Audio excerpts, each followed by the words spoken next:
प्रणाम बापू। प्रणाम प्रणाम प्रणाम बापू। प्रणाम बापू प्रणाम। प्रणाम प्रणाम बापू। प्रणाम बापू। प्रणाम प्रणाम बापू प्रणाम। प्रणाम प्रणाम।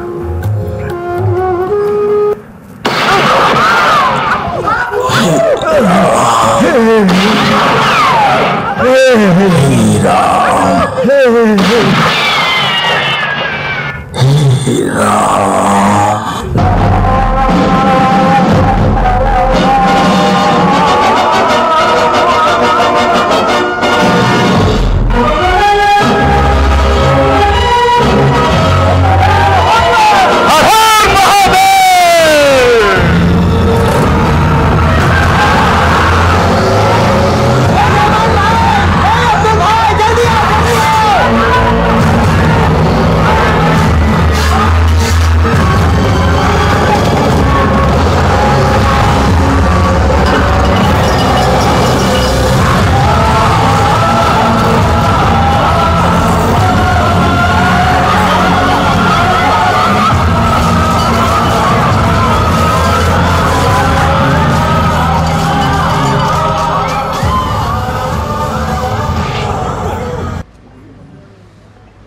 सरदार, मैंने एक गंभीर खतरा मोल ले लिया है। आजकल मैं कलकत्ते के एक मुस्लिम मोहल्ला बेला घाट में रह रहा हूं। भविष्य ही बताएगा कि परिणाम क्या होगा। तुम देखते रहो और मैं लिखता रहूंगा।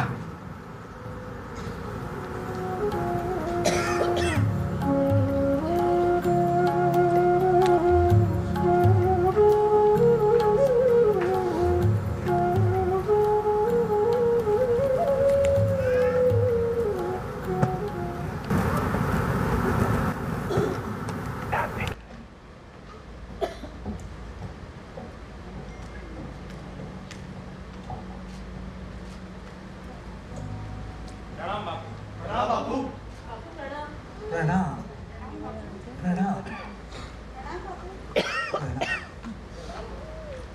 क्या बात है, आज सबके सब एक साथ यहाँ। बापू, ये कैसी आदत?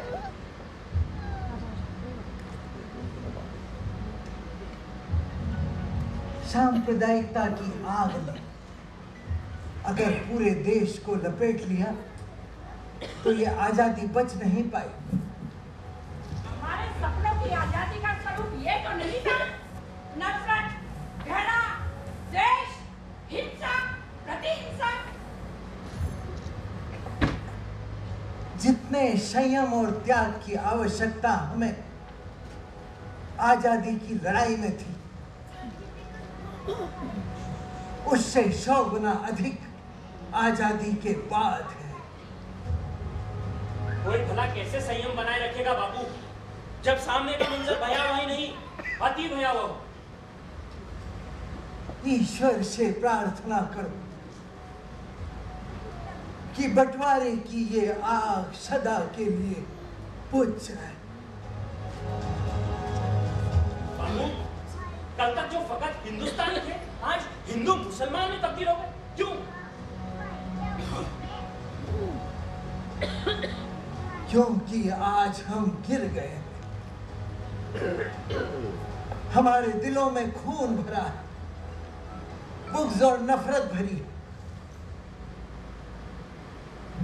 ईश्वर की निगाह में तो दोनों ही गुनहगार हैं।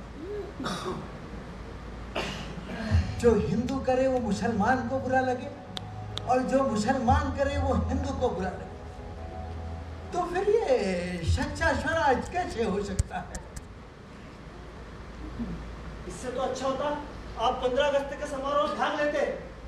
32 वर्ष के काम का शर्मनाक अंत देख रहा हूं।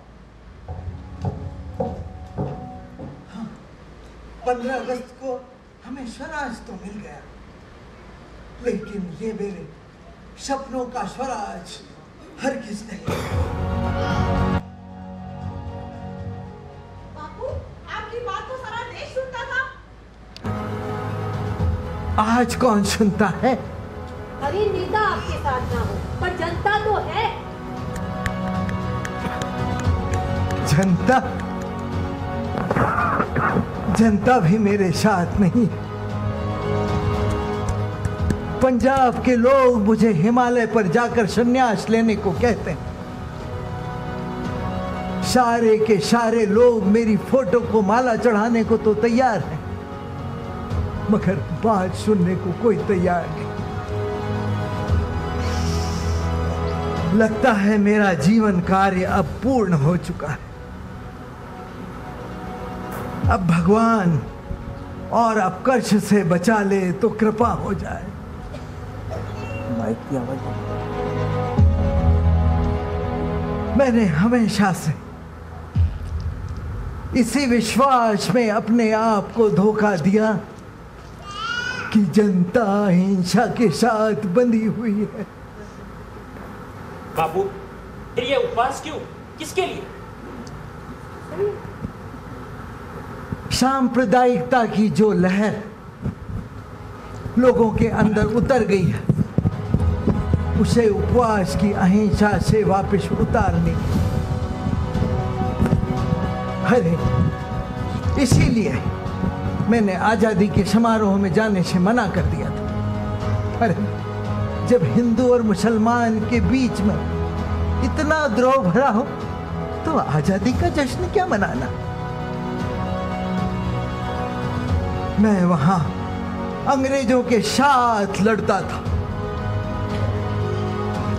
यहां किसके साथ लड़ूं?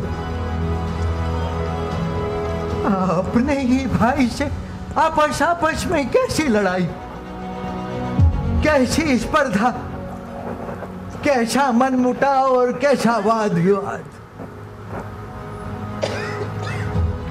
अगर देशवासी संभले नहीं तो हमारी आजादी खोखली रह जाएगी, खोखली।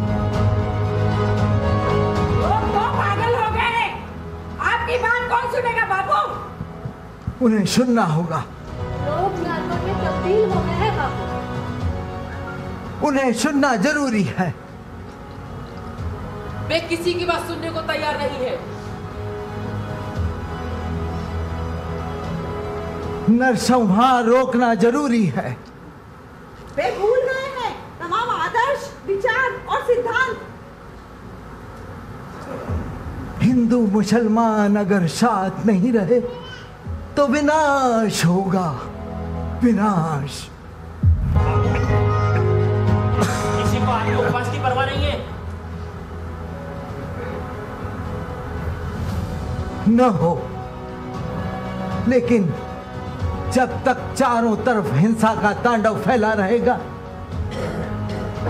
जब तक चारों तरफ शांति नहीं छा जाती, मैं उपवास नहीं तोड़ूंगा।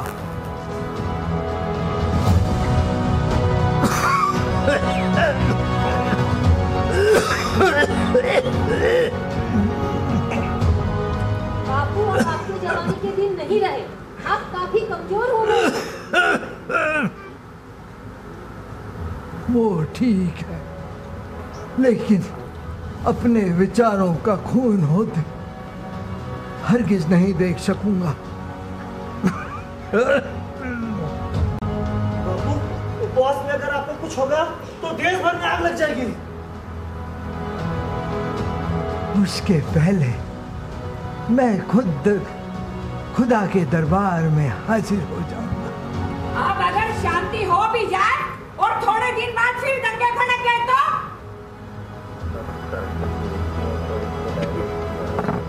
मैं आमरण अनशन करूंगा। दंगे बंद होने पर भी उपवास नहीं तोड़ूंगा। पानी का भी त्याग कर दूंगा। अरे जब सत्य और अहिंसा का ऐसा उपहास होने लगे, मैं जीवित रहना पसंद नहीं करूंगा, नहीं करूंगा।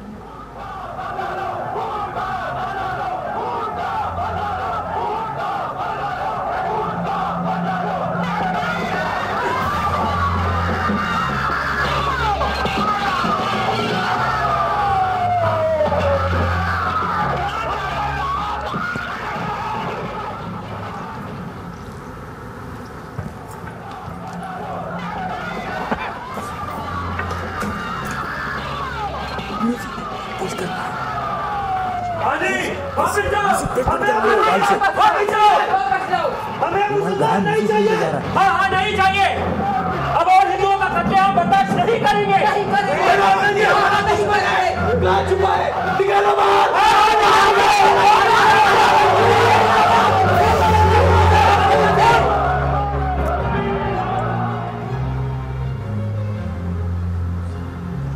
ये क्या पागलपन है? मैं पूछता हूं ये क्या पागलपन है? आज सोहरावर्दी को नहीं छोड़ेंगे।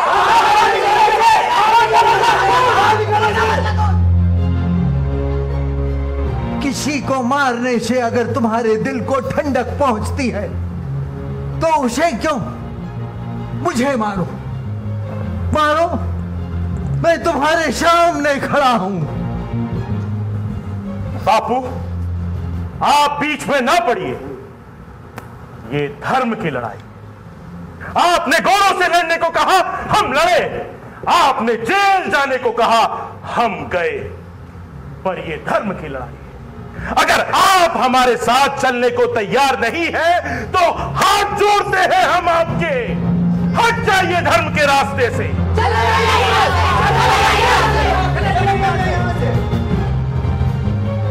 बापू, हिंदू मर रहे थे तब तो आप आए नहीं। मुसलमान रोने लगे तो इतना हंगामा मच रहा है। पिछले साल डायरेक्ट एक्शन के मौके पर आप हमें तो बचाने नहीं आए थे, फिर आज मुसलमानों के लिए क्यों दौड़ पड़े? किसी के विचारों का अगर मैं समर्थन करता हूं तो मुझे हिंदू कहलाने का कोई अधिकार नहीं। आपने इन मुसलमानों को बहुत सर पे चढ़ा रखा है बापू। बापू, हम जान गए आपकी सारी दया, करुणा और प्रेम केवल इन मुसलमानों के लिए उमड़ा, हम हिंदुओं के लिए नहीं।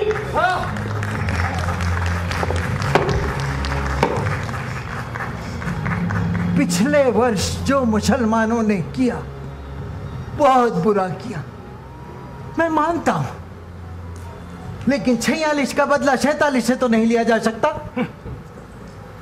अगर हमारे कुछ मुसलमान भाई बहक गए हैं और बदमाशी करने पर उतारू हैं तो क्या हिंदुओं को भी अपना संस्कार छोड़कर गुंडागिर्दी करनी चाहिए?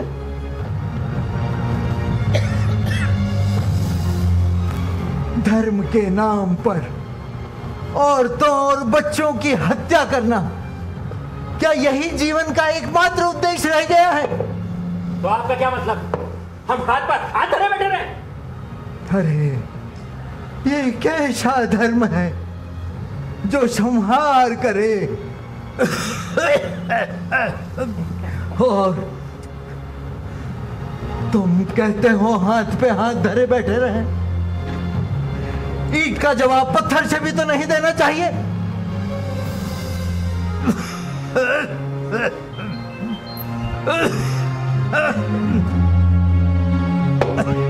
गली में हमारे हिंदू भाई मर रहे हैं, तब आप लोग क्यों नहीं गए?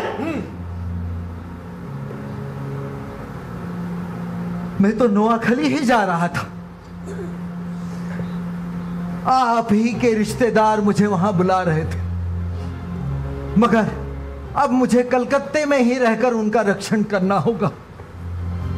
इस तरह से मैं हिंदू और मुसलमान दोनों की सेवा कर पाऊंगा। आपको मेरा विरोध करना है तो कर लीजिए। अब मैं बहुत बूढ़ा हो चुका हूं, लगता नहीं कि ज्यादा दिन जिंदा भी रह पाऊंगा। किंतु अगर आप लोगों ने फिर से ये पागलपन आरंभ किया तो उसे देखने के लिए मैं जीवित नहीं रहूंगा, नहीं रहूंगा। और यही बात मैंने यहां के मुसलमानों से भी कह दी कि अगर नोआखली में फिर से दंगा हुआ तो वो मुझे मरा हुआ पाएंगे, मरा हुआ।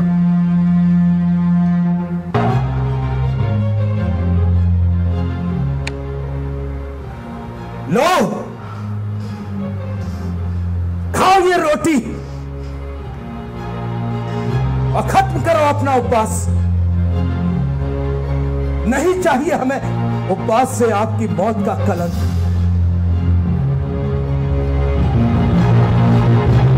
हम सब हिंदू कहते हैं और नहीं होगी मारकाट, नहीं करेंगे खून खराबा, लेकिन इसके बाद अगर एक हिंदू भी मरा तो मुसलमानों की लाशें भी जाएंगी।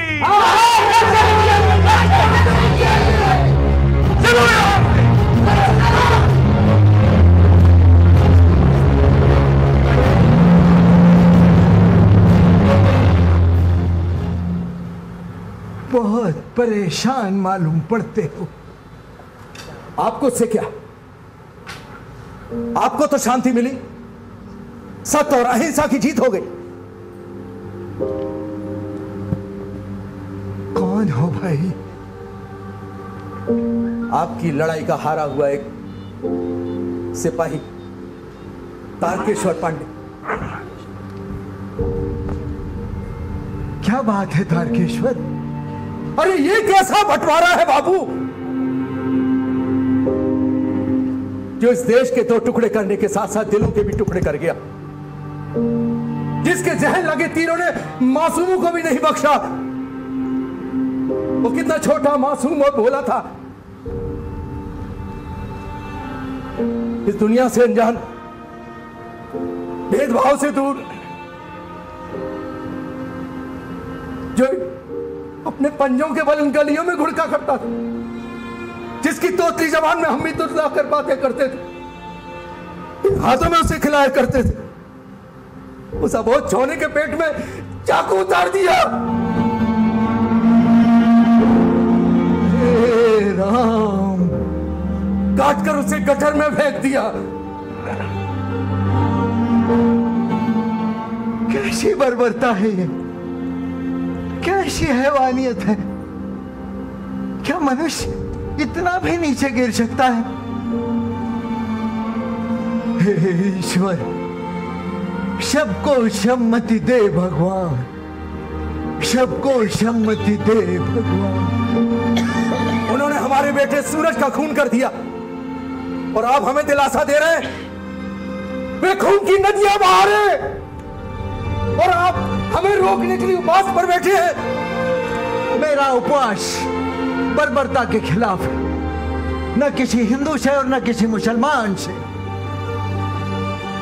क्योंकि मरने वाला न हिंदू होता है न मुसलमान, वो तो होता है सिर्फ इंसान। आज हमें इंसान को बचाना है, और इंसान को बचाने के लिए कुछ करना है, तो आज उपवास से अधिक कारगर कोई दूसरा हथियार नहीं है। मैं बर्बाद हो गया, मैं बर्बाद हो गया।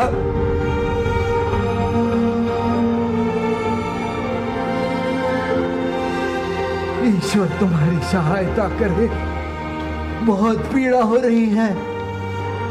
क्या कसूर था मेरे बेटे का? अरे वो ना तो हिंदू का मतलब जानता था, न मुसलमान का, न हिंदुस्तान का, न पाकिस्तान का। धीरज,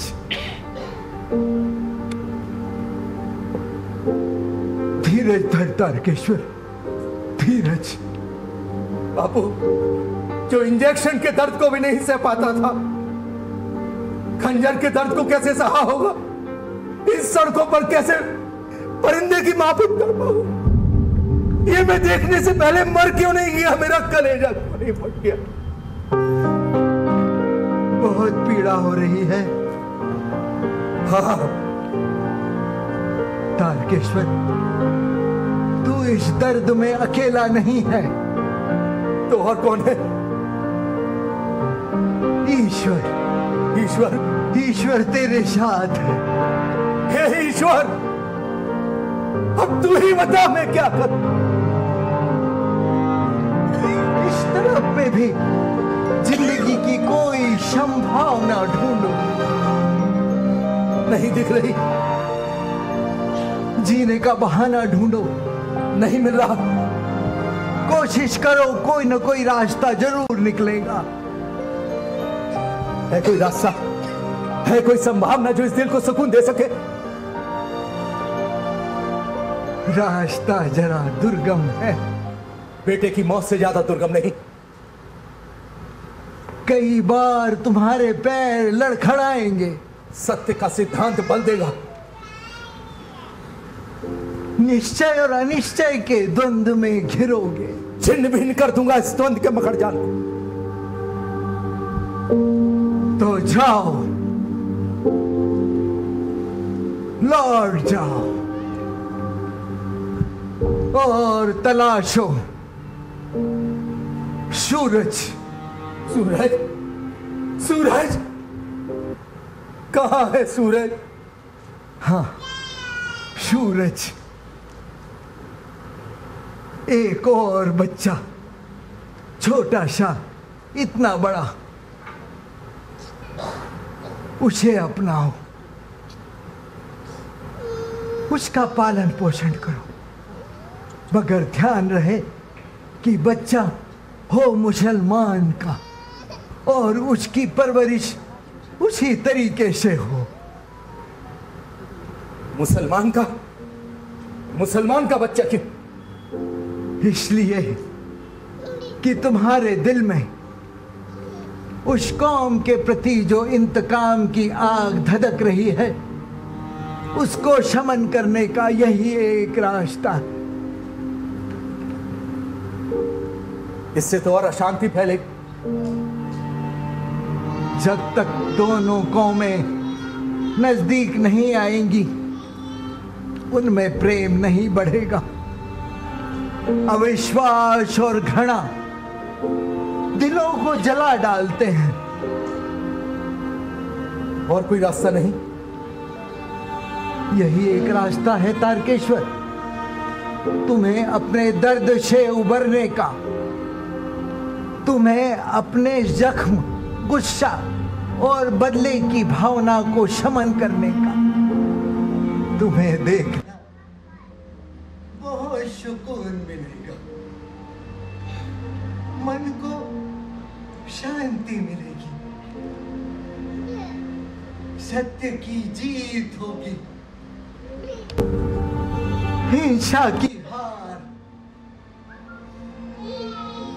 अधर्म को शिकस्त और फिरका परस्ती को एक करारा झटका।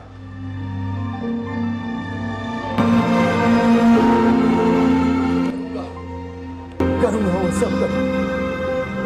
ईश्वर भला करे, तुम्हें खुश रखे, वो सब करूंगा बापू।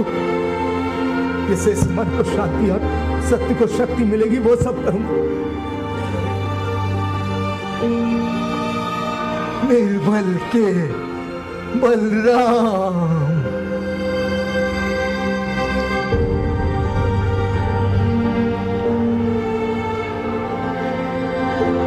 तारकेश्वर,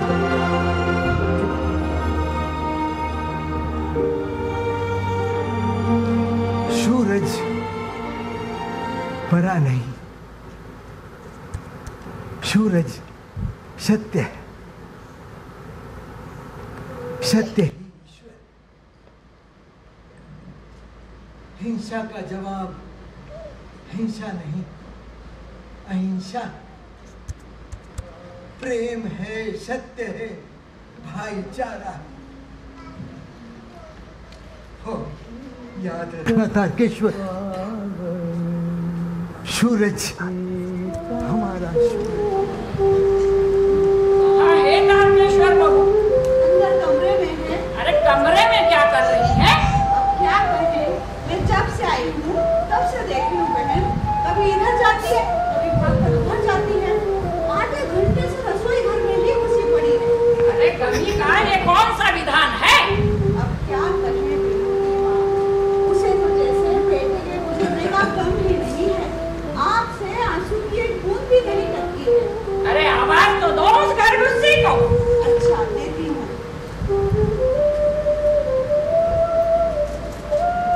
तारकेश्वर बहू, अरे ओ तारकेश्वर बहू। आई काकी माँ। अरे ये बहामा टोले की औरतें तेरे घर आई है और तू अंदर रसोई घर में घुसी क्या कर रही है? क्या करूं काकी माँ, आज सुबह से एक पल का चैन नहीं मिल पा रहा। किसी ना किसी का आना जाना लगा ही है। सोचा जरा घर का काम निपटा लूं, फिर आराम से बैठूंगी। शाम हो गई है ना, सूरज के लौटने का वक्त हो गया। कुछ ज्यादा ही अंधेरा हो गया। देखो ना काकी माँ, अब तक सूरज नहीं लौटा। खेल रहा होगा गली में किसी न किसी बच्चे के साथ। बच्चे भी कम जिद्दी नहीं होते, यूं तो घंटों खेलते रहते, पर घर में आते से ही भूख भूख की रट लगाना शुरू कर देते। बाप बेटे दोनों का एक सा हाल है। खाना देने में जरा सी देर हुई नहीं कि सारा आसमान सर पे उठा लेते।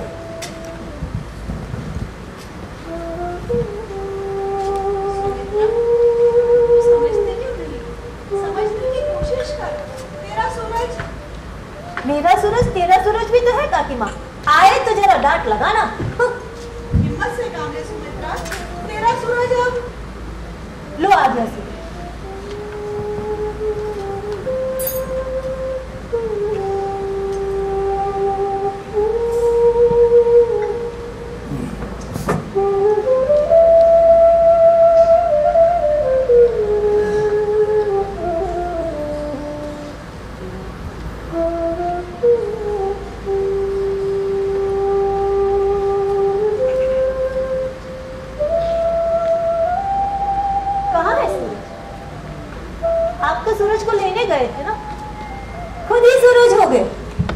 मेरा तो जी घबरा रहा है। कितना खराब समय चल रहा है बाप। आपको तनिक भी फिक्र है कि उसे भूख लगेगी? देखो मैंने उसके लिए खीर बनाई, इसे खीर बहुत पसंद है ना, पर कह देती हूँ पहले सूरज खाएगा फिर ही आपको मिलेगी। क्या हुआ, आप चुप क्यों?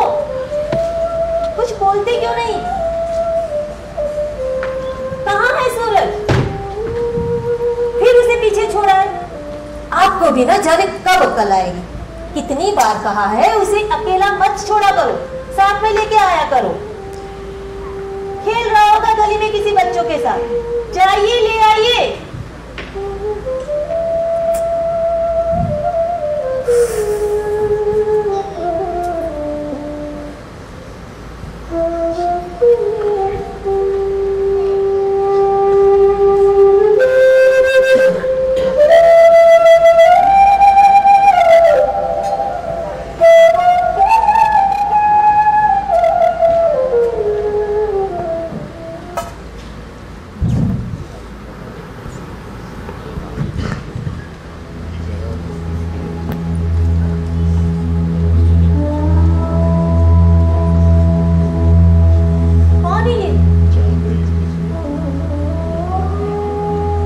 तेरा सूरज।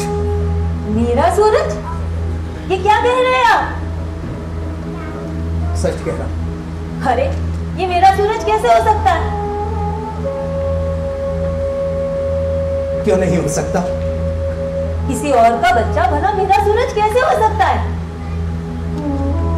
अब ये किसी और का नहीं है, हमारा बच्चा। और इसके माँ बाप? दंगे में मारे गए। फिर भी किस जाति का है, क्या धर्म है? मुसलमान है। मुसलमान? तो इसे यहाँ क्यों लाए हो? ब्राह्मण के घर में मुसलमान का बच्चा? ये भगवान, सारा घर अपवित्र कर दिया। आप भी ना जाइए, इसे बाहर बिठाइए। अब ये यही रहेगा हमारे साथ। हमारे साथ क्यों भला? क्योंकि यही हमारा बच्चा है और आपका भी तो सूरज ही होता है। क्या मेरा बच्चा तेरा बच्चा लगा रखा है? और भला किसी और का आपका मेरा सूरज कैसे हो सकता है? क्योंकि मर गया तेरा सूरज, मर गया तेरा सूरज।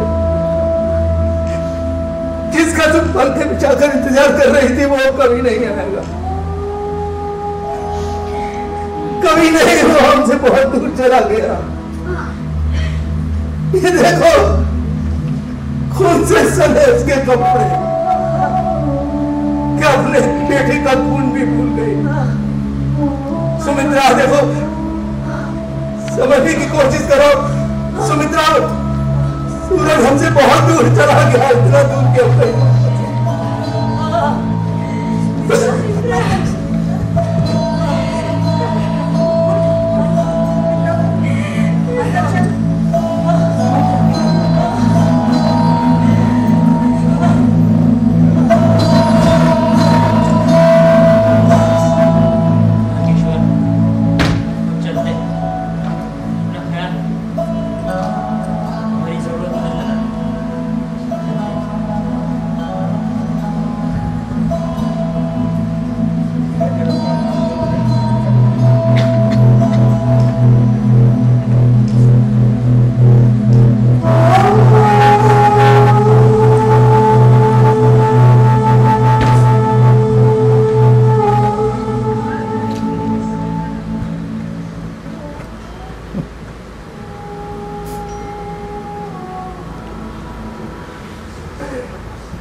पाड़े जी,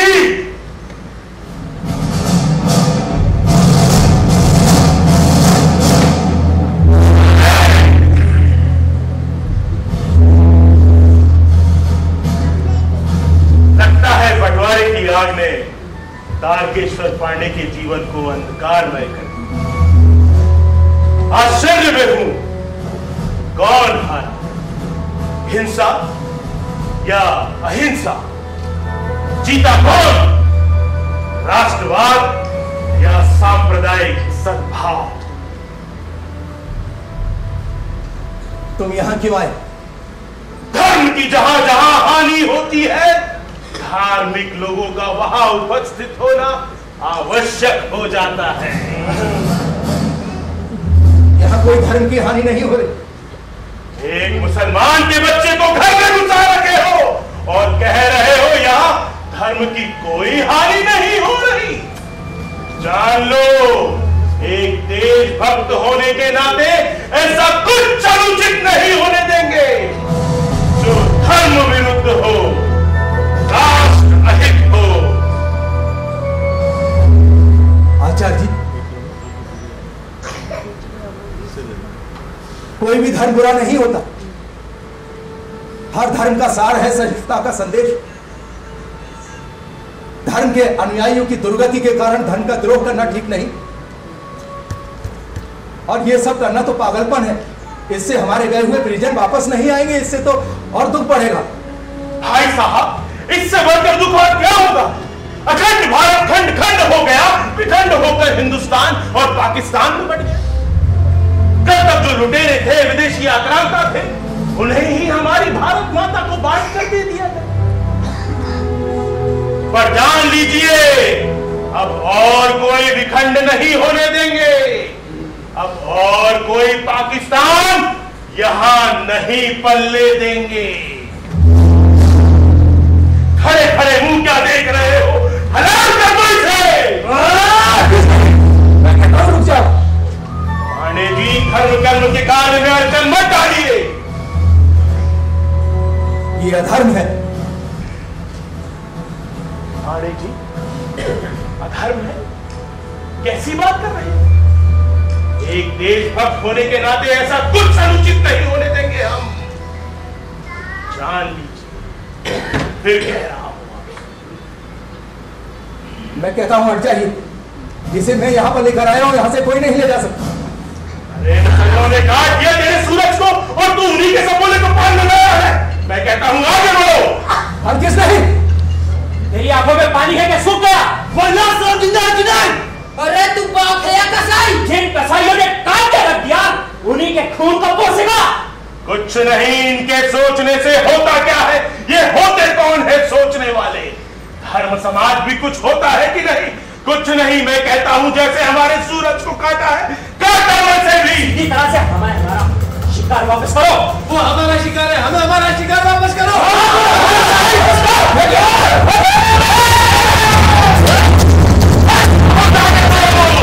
धर्म के हवन कुंड में अधर्म को। हिंदुत्व है ये, हिंदुत्व। हिंदुत्व आगे बढ़ो।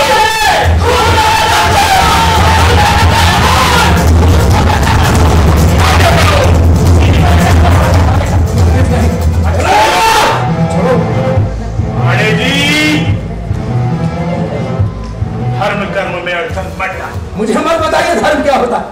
अच्छी तरह से जानता हूं। क्या जानते हैं आप? कुछ नहीं जानते, और जो कुछ भी जानते हैं वो सिर्फ एक पाश्चात्य सोच है। हिंदू संस्कृति और उसकी सभ्यता के प्रति सिर्फ एक बौद्धिक दास्ता के अतिरिक्त कुछ नहीं। मैं कहता हूं हट जाइए, आप हट जाइए रास्ते से, आगे बढ़ो।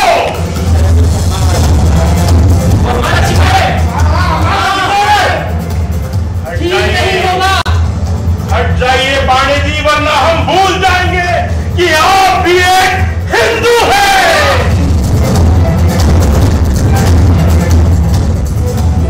क्या करेंगे? क्या करेंगे आप? मारेंगे मुझे? मारिए, मारिए मुझे। यदि एक हिंदू मुसलमान को हराम करने से रोक रहा है, यदि यह धर्म है तो मुझे मारो। यदि एक हिंदू मुसलमान की जान बचा रहा, यदि यह पाप है तो मारो। तुम क्या मारोगे? जिस तारकेश्वर पांडे का खून कलकत्ता की सड़कों पर बह गया, उसका खून तुम क्या बहाओगे? अरे हिम्मत है तो ये खंजर उतारो मेरे सीने में, खून का एक कतरा भी जो मिल जाए। खड़े क्यों हो? मारो मुझे, मारो मुझे। तारकेश्वर, आज तुझे मार ही देता हूं।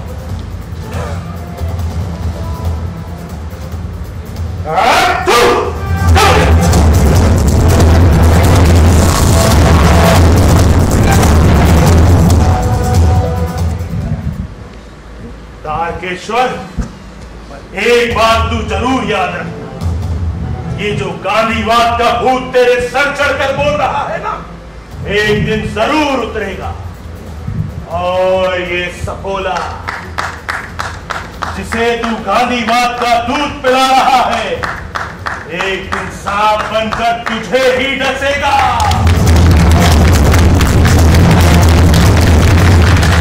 तेरी धर्मनिरपेक्षता पर ये सांप का बच्चा सांप्रदायिकता का डंक मारेगा।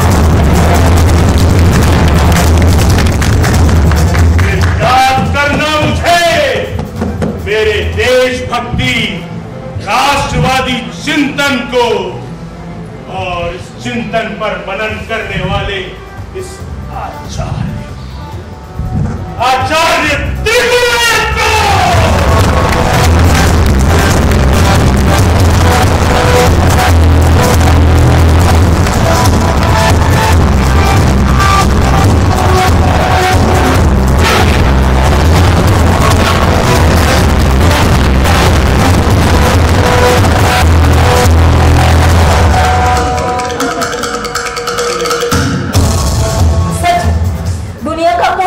किसी गैर मजहबियों को मारने की इजाजत नहीं देता, लेकिन यह भी सच है कि दुनिया का कोई भी धर्म किसी गैर के बेटे को जबरन अपना बेटा सिखाने के लिए मजबूर भी नहीं कर सकता।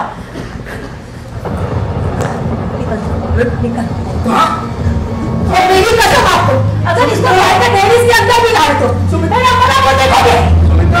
मुसलमान के बच्चे को घर में लाओ और बोलते हो कि तेरा फिरोज है। बच्चा मत।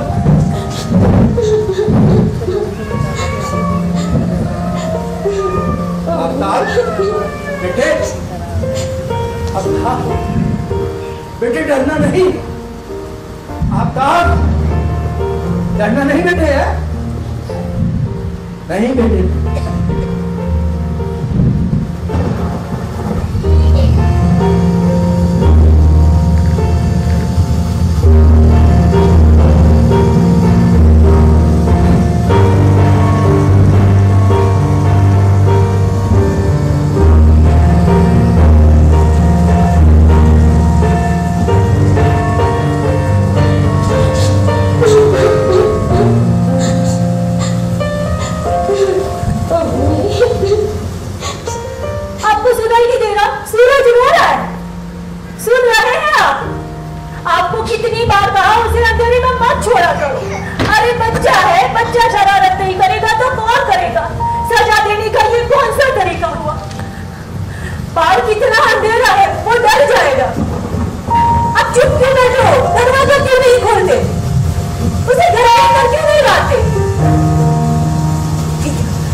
नहीं बेटा, डरते नहीं, मैं हूं ना।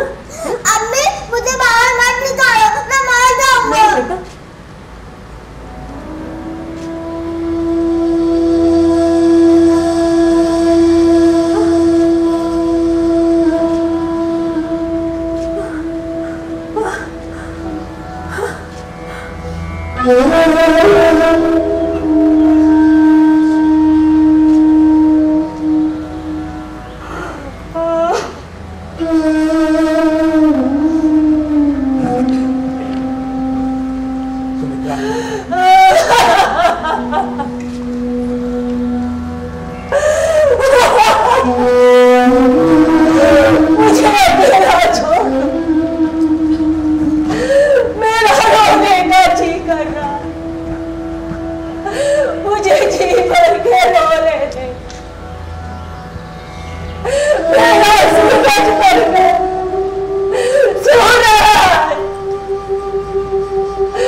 उसे हमारे यहाँ का विधि विधान थोड़ी ना मालूम। आओ आपका बेटे इधर बैठो।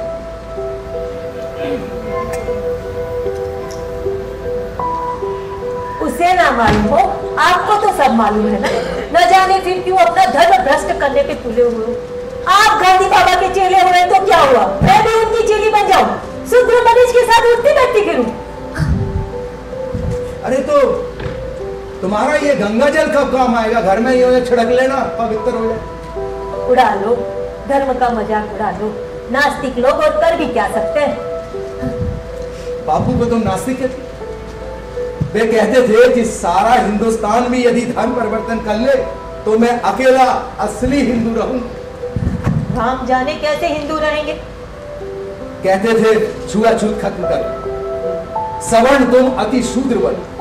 अरे जब विधाता ने ही हिंदू को ब्राह्मण और शूद्र बना के भेजा है तो दूसरे कौन होते हैं धर्म में छेड़छाड़ करने वाले? सुमित्रा, अस्पष्टता का विधान किसी भी धर्म में नहीं। हर धर्म में है सद्भावना, नम्रता। और फिर हमारी गीता में भी साफ लिखा, भंगी और ब्राह्मण दोनों को साथ रहने की स्पष्ट आज्ञा। ये छुआछूत ही तो हमारे हिंदू धर्म का सबसे बड़ा कलंक है। जब तक ये धुल नहीं जाता हमारा धर्म एक मुर्दा धर्म बनकर रह जाए। सिर्फ कहने से कलंक नहीं धुलते, व्यवहार में भी कुछ लाना पड़ता है। अच्छा बताओ, कितनों ने अपनी बेटियां भंगियों से ब्याही? खूब जानती हूँ ऐसे लोगों को जो जलसों में तो बढ़ चढ़ कर भाषण देते हैं पर घर जाके मर मर के नहाते हैं। नहीं, गांधी जी ऐसा नहीं करते। वो जो कहते थे वो किया करते थे। अपना शौचालय खुद साफ किया करते थे और बाद से भी अपना शौचालय साफ करने के लिए कहते थे। वो कहते थे वैसे तो अगला जन्म में नहीं लेना चाहूंगा, लेकिन यदि मिल भी गया तो मैं किसी अछूत के घर रहना चाहूं, ताकि ये छुआछूत की जो भावना है वो लोगों के बीच में खत्म हो सके। चलो चलो, बहुत हो गया गांधी बाबा का प्रवचन। लो प्रसाद लो। ला। बाया नहीं दाया, ब्राह्मणों के इतना भी नहीं समझते। तू दूर दूर रख, तुम दे दो भाई सही प्रसाद। देखो मेरा धर्म बन ही जाए पर किसी और का धर्म नाचने का पाप अपने सर ना लूंगी। अरे इसमें धर्म का नाश कहाँ हो गया भाई? ये तो बताशा है। सिर्फ बताशा नहीं है तो फिर शक्कर हो। अरे शक्कर भी नहीं है। अच्छा अब तक तू ही बता ये क्या है? अब्बू, मुझे बताशे बहुत अच्छे लगते हैं। हाँ, उसमें लिपटी हुई तेरी अम्मी की धर्म की चाशनी। प्रसाद तो मैंने मुझे कभी दिया ही नहीं। अरे भाई वो वाला प्रसाद भी दे दो। और सच बताओ सुमित्रा, असली भक्त तो यही है जो सुबह नहा धोआ के प्रसाद लेने के लिए सही समय आके बैठ जाता। मुझे प्रसाद खिलाती हो बिना नवाए धोए ब्राह्मण को। और सीधा बताओ ये तुम्हारा दाएं बाएं हाथ का प्रसाद रोज यही खाता। अम्मी दो ना प्रसाद, देर हो रही है। देती हूँ, हाथ उधर कर। अरे थोड़ा सा और अम्मी, मेरी अम्मी थोड़ा सा और। ले ये ले, ये ले, ये भी ले ले बस। अरे अरे वाह वाह वाह वाह वाह वाह, ये भी ले जा। शाबाश। टिफिन रख दिया है ना अम्मी? जा रहा हूँ। देख रही हो? दरवाजा बंद कर लेना अम्मी। देखा हमारा सूरज।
बातों में आते हो, बच्चे तो बच्चे होते हैं। तो पीते भर का छोकरा माँ बहन की गालियाँ देता रहे और हम मुंह पर जान लगाए रहे। और छी छी, गालियाँ भी इतनी गंदी देता है कि कहते भी शर्म आती है। हाँ, इसीलिए कह देती हूँ ना कैसे बहू, समझा लेना अपने अस्तमा को। तो क्या आप समझती हो मैं उसे लड़के झगड़ने की तालीम देती हूँ? अरे तू क्या तालीम देगी? फिर भी तेरा बचना है, कह देती हूँ, तुझे समझा देती हूँ। उल्टा से मान करना, नहीं तो टंगड़ी तोड़ दूंगी। हाँ, जा जा बोली आई टंगड़ी तोड़ने वाली, बच्चों की बराबरी करियो, शर्म नहीं आती? हाय हाय भेलू की माँ, देखो तो सही कैसी मिर्ची लग रही है इसको। तू कैसी बहकानी है रे? इतनी जल्दी भूल गई इस पिल्ला के प्रेम में अपने सूरज के हत्या को। और सुन, समझा नहीं पाती हो तो बता दे, हम समझा देंगे। सूरज का बदला आज गुजारे। हाँ, सही कह रही हो, बिल्कुल सही कह रही हो। सूरज कहाँ छिपा है तू? बाहर निकल। देख मैं कहती हूँ अपने मन से बाहर निकल जा। अगर तू नहीं निकला और मैंने भी निकाला तो बहुत मारूंगी। सूरज कहाँ है तू? बाहर निकल। अरे चलो भेलू की माँ, हमें नहीं देखना इस यशोदा मैया की कष्ट लीला। हाँ, इसके मुंह क्या लगना? चलो। वो हमारे घर को सारी खाने की बहुत इज्जत करते हैं, नहीं तो तुम्हें हम बताने पड़ जाएंगे। हम छोड़ दे समझ आई। चले चुप रहो। हमारे सामने भी आ जाएगा और हमसे मुझोरी करिए। आज हम तो पांडे का चुना।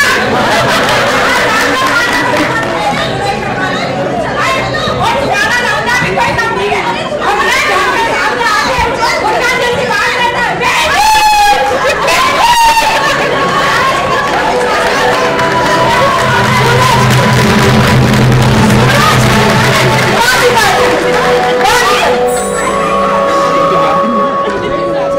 क्यों मारा तूने उसे? क्यों मारी थी? अम्मी, तू क्या वो झूठ बोल रही है? हाँ, मैं झूठ बोल रही थी। झूठ झूठ झूठ। बदतमीज पलट कर जवाब देता है। तूने मारा नहीं तो वो रोना क्यों रो रहा था? जब तक मेरा सूरज था एक शिकायत नहीं आ रही थी। तेरे कारण न जाने मुझे क्या क्या सोचना पड़ रहा था। मना करा था ना खेलने जाने को, क्यों गया दुकान पे? क्यों गया दुकान पे? बहुत खेलने का शौक होता है, अभी तेरी टंगड़ी तोड़ देती हूँ।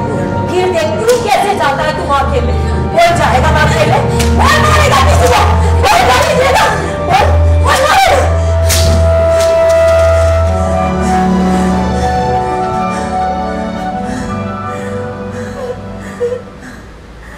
बताने दो पांडे जी को, सब बताती हूँ। ये भी ना जाने इस जन्म का बदला लेगा। कितनी बार कहा पांडे जी को कि इस झंझट को घर से दूर रखो, पर नहीं, उन पर तो गांधी बाबा का भूत सवार था। खुद तो हफ्तों तक घर के बाहर रहते, कभी ये आंदोलन तो कभी वो आंदोलन, और घर के इस आंदोलन को मेरे इकट्ठे कर गए।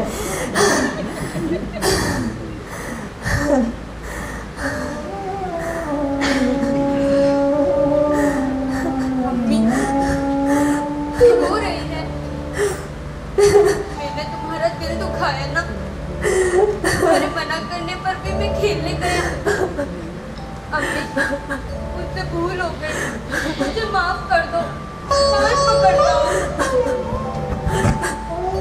अम्मी, एक बात पूछूं,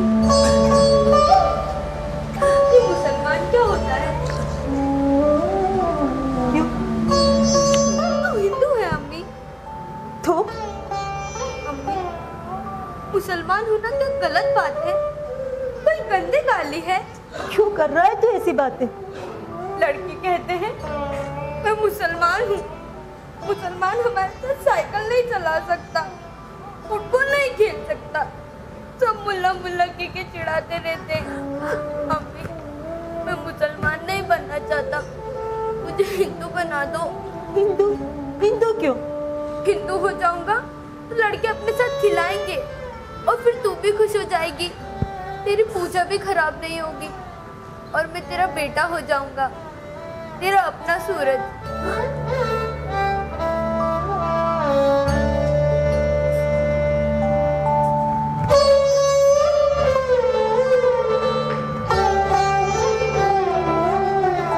कोई जरूरत नहीं तुझे हिंदू बनने की, तू जो है वही रहेगा। एक माँ के लिए बेटा हिंदू या मुसलमान नहीं होता, बेटा सिर्फ बेटा होता है। उन्हें तेरे मुसलमान होने से ऐतराज है तो मत जाया कर उनके साथ खेलने, वो तेरे लायक ही नहीं। अरे तुझे तो चोट लगी है, लड़कों ने मारा तो पहले क्यों नहीं बताया? कितना मारा है, मार खाए मेरा बेटा और उठाने देने आगे महारानियां। मैं भी ना उससे भी बिल्कुल पागल हो जाती, कसाई बन जाती हूँ, कसाई। तुझे भूख लगी है ना, खीर खाएगा? मैं अभी लाई।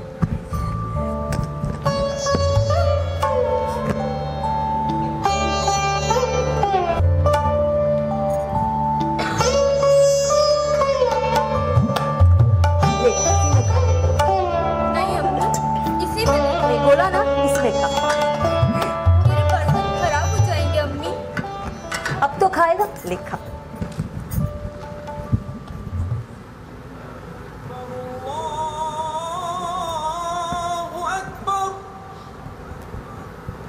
तेरी नमाज का वक्त हो गया, नमाज अदा कर।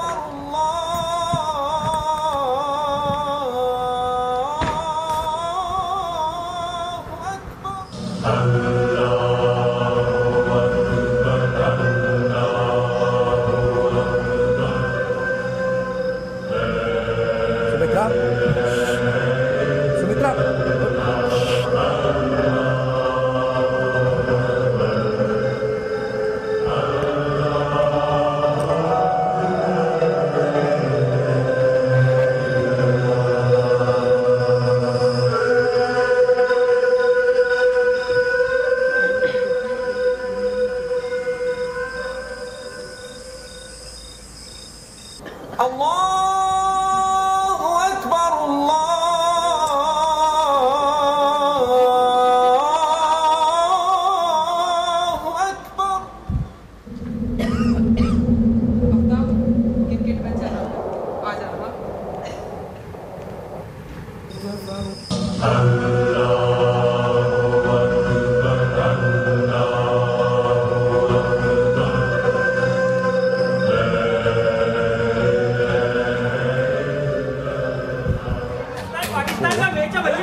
They're not up against many runs, and so they'll need. Well, it's a good delivery, and it'll be a boundary. Del Pat, I think from memory, dropped. Azharuddin in their preliminary round match, and that could well have been off Imran's bowling. Had a very good blow this one, was Imran. He was slightly off the wicket. वाह वाह वाह, बहुत सुकून मिलता है ये सुन के। पाकिस्तान हाय हाय। और क्या चल रहा है स्कोर? स्कोर क्या हुआ चाचा? देखिए ना स्कोर क्या हुआ है? 8 विकेट पर 212, बस 30 रन और चाहिए। हाँ, तब तो इंडिया जीत जाएगी आज। अरे जीतेगी क्यों नहीं, देश की प्रतिष्ठा जो दांव पर लगी है। अरे चाय बुलवाओ। अरे आचार्य जी चाय हुआ है? अरे आपको पता नहीं, पूरा गांव बंद है, सड़कें सुनसान पड़ी है। हिंदुस्तान पाकिस्तान का मैच जो है भाई। हाँ, हिंदुस्तान जीतेगा। बिल्कुल जीतेगा। वैसे आचार्य जी, क्रिकेट ने भी भाई कमाल कर दिया। जो काम बड़े बड़े नेता अभिनेता नहीं कर सके, वो क्रिकेट ने कर दिया। पूछो कैसे? कैसे? अरे जन जन के मन में देशभक्ति की भावना जो जगा दी। बात तो सही है। और आफ्ताब, तुम्हारा शोध कार्य कैसा चल रहा है? बस थोड़ा सा और रह गया है चाचा। अन्यथा न लेना बेटा, पर तुम्हारे शोध का विषय मुझे कुछ जचा नहीं। अरे एक ही धर्म विशेष पर शोध करने से क्या तुम उन्हें मुख्य धारा से नहीं काट रहे? उनके अंदर धार्मिक अलगाव और अविश्वास पैदा नहीं कर रहे? मुसलमानों के गरीबी और जलालत की वजह तलाशना कोई अलगाव फैलाना नहीं, ये तो तरक्की पसंद ख्यालात है। अपना एक जो अशिक्षा, अंधविश्वास, मजहबी कट्टरता के जाल में धंसता जा रहा है, उसे रोके, उसे सही दिशा दिखा। और मेरा शोध इसी दिशा में एक छोटा सा प्रयास है। शाब्दिक जंजाल में मत उलझाओ हमें, समझ गए? तुम्हारा जो ये तरक्की पसंद मुखौटा है ना, अब बेनकाब हो चुका है। बेहतर होगा कि तुम अपने असली चेहरे में आ जाओ, ताकि लोग जान सके कि तुम क्या हो।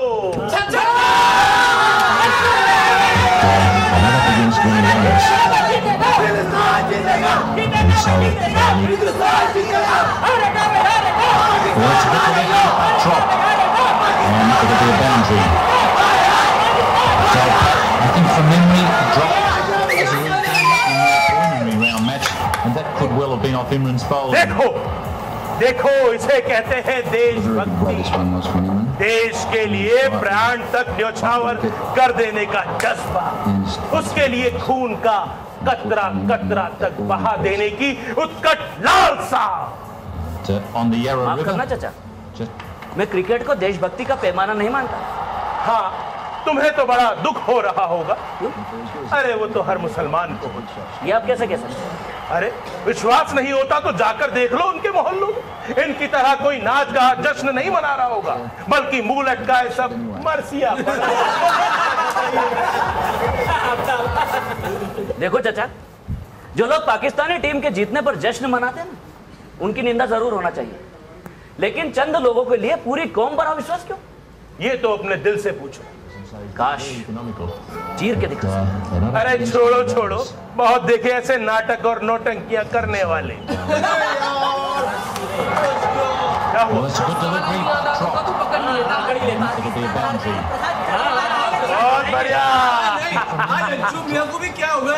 चले ही नहीं यार। अरे होना क्या था, पाकिस्तान जो खेल रहा है इंग्लैंड के खिलाफ तो बहुत सटक ठोके। अब क्या हो गया? पाकिस्तान खेल रहा है ना, उससे तो लंबा थमाना ही था। अरे जात तो असर दिखाएगी ना। ये जीतेगा, फालतू बात मत करो तुम। On the Yarra River.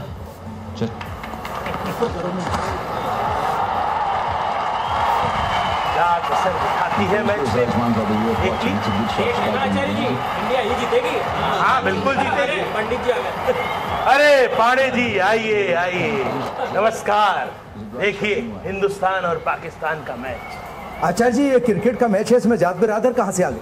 वहीं से जहां से नारे आते हैं, नाराए तकबीर। देखिए, क्रिकेट और राजनीति में घालमेल करना ठीक नहीं। पांडे जी, फिर क्यों बढ़ जाता है पूरा देश एक मैच के मुद्दे पर? हिंदू हिंदुस्तान का तो मुसलमान क्यों बन जाता है पाकिस्तान का सपोर्टर? देखिए, क्रिकेट और देशभक्ति एक अलग चीज है। जो लोग समझते हैं कि स्वदेशी टीम का सपोर्ट करने मात्र से देशभक्त कहलाएंगे, ये उनका भ्रम। अरे यार अंकल प्लीज मैच चल रहा है अंकल, प्लीज डिस्टर्ब मत। उन्हें खेल नहीं उन्माद चाहिए, एक नकली राष्ट्रभक्ति जो सियासतदान और सटोरी मिलकर परोस रहे। अरे यार कीजिए और कीजिए किच-किच, हो गया ना कपिल आउट। जब इनके जैसे सपोर्टर होंगे तो रन आउट क्या होल्ड आउट भी होंगे। पता नहीं हमारे खिलाड़ियों को भी क्या होता है, पाकिस्तान के साथ खेलते हैं चलते ही नहीं। अरे इन बेईमानों के साथ तो खेलना भी नहीं चाहिए। हाँ देखिए क्रिकेट और राजनीति अलग करिए, इसे मत बनाइए राजनीति का अखाड़ा। पाणे जी अखाड़ा हम बना रहे हैं या वो गद्दार, वो विदेशी एजेंट जो खाते तो हिंदुस्तान का है और गाते पाकिस्तान का है। पाणे जी ये सिर्फ और सिर्फ आपकी धर्मनिरपेक्षता ही है, समझ रहे हैं आप?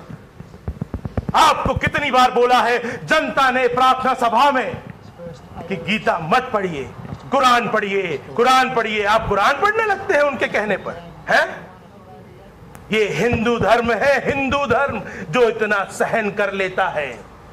आप किसी मस्जिद में गीता पढ़कर तो दिखाइए क्या व्यवहार होता है आपके साथ।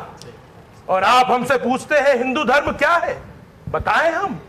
हिंदुत्व और हिंदू जनता की सेवा करना, क्योंकि 30 करोड़ हिंदुओं की सेवा करना ही संपूर्ण संसार के 5वें हिस्से की भलाई करना है।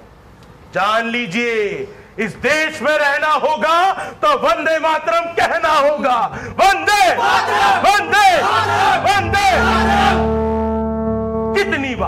कितनी बार पांडे जी आपसे कहा था कि अगर एक बच्चा ही गोद लेना है तो किसी ब्राह्मण का बच्चा गोद, अरे वो भी ना सही तो किसी ठाकुर या बनिए का ही बच्चा गोद ले लेते।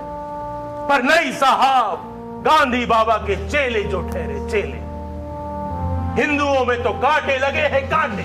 अरे कुछ नहीं आचार्य जी, सब हमारे धर्म की ढिलाई है। हाँ सब हमारे धर्म की ढिलाई है। ये सरकार, अरे ये सरकार में कोई कम नहीं है। देशभक्ति और राष्ट्रवाद की बात करो तो सांप्रदायिक करार दे देते हैं। सही कहा तुमने, देख लिया उन्हें और उन तथाकथित सेकुलरों के फ्रीडम ऑफ एक्सप्रेशन को भी। सारी दुनिया में तो अभिव्यक्ति की स्वतंत्रता का ढोल पीटते फिरेंगे और हमारे ही देश में गॉडसे को बोलने तक की आजादी नहीं। हाँ सही कह रहे हैं आप, सही कह रहे हैं। पाणे जी मैं आपसे पूछता हूं, जब गांधी दर्शन का हजारों लोग प्रतिपादन कर सकते हैं तो गॉडसे दर्शन के प्रतिपादन का अधिकार क्यों नहीं? क्या गांधी दर्शन इतना दुर्बल है कि ध्वस्त हो जाएगा? गांधी जी आज जीवित होते तो बोलने से रोकते नहीं, क्योंकि रोकने से तो वो और मजबूत हो, और कोई तब तक बोलता है जब तक उसे सुना जाता है। पर गॉडसे भी मात्र एक व्यक्ति का नाम नहीं, वो एक विचार है और विचार कभी मरता नहीं। हाँ, कुछ समय के लिए स्थगित जरूर हो जाता है और नेपथ्य में चला जाता है, और फिर उपर्युक्त वातावरण और जलवायु मिलते ही हरा भरा हो जाता है। हाँ, हरा भरा हो जाता है और फिर जवाब मांगता है एक एक सवाल का जो वर्षों से अनुत्तरित है। हिसाब मांगता है एक एक जख्म का जो वर्षों से नासूर बनकर बैठा हुआ है। देखिए, गांधी और गॉडसे की लड़ाई तो सच की लड़ाई, एक शाश्वत लड़ाई।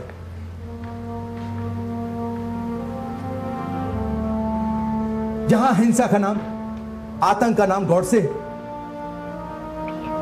सच की लड़ाई है गांधी।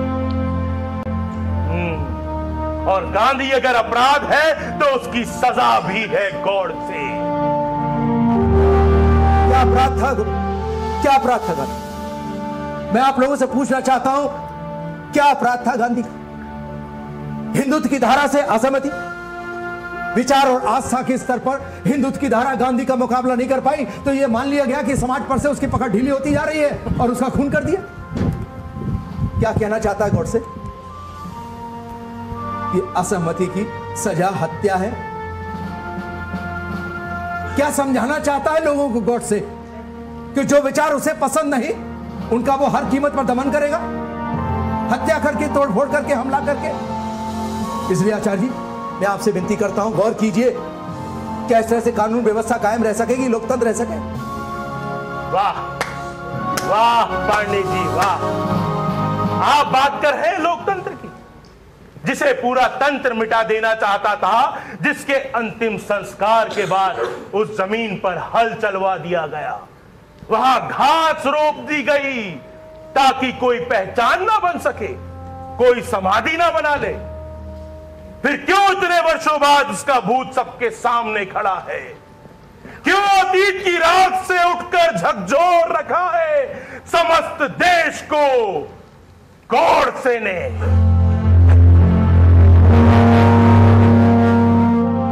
देखिए, हमारे देश की बनावट ही कुछ ऐसी है, ना तो गांधी पूरी तरह से मरता है ना गॉडसे।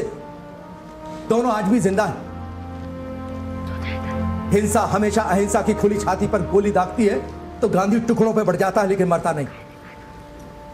ठीक ऐसी ही कहानी गॉडसे की कि फांसी के फंदे पर लटका देने वाले से गॉडसे मर नहीं जाता, जबकि वो आज भी जिंदा है और भी संगठित और मजबूत होकर, तलवार लेकर, हथियार लेकर।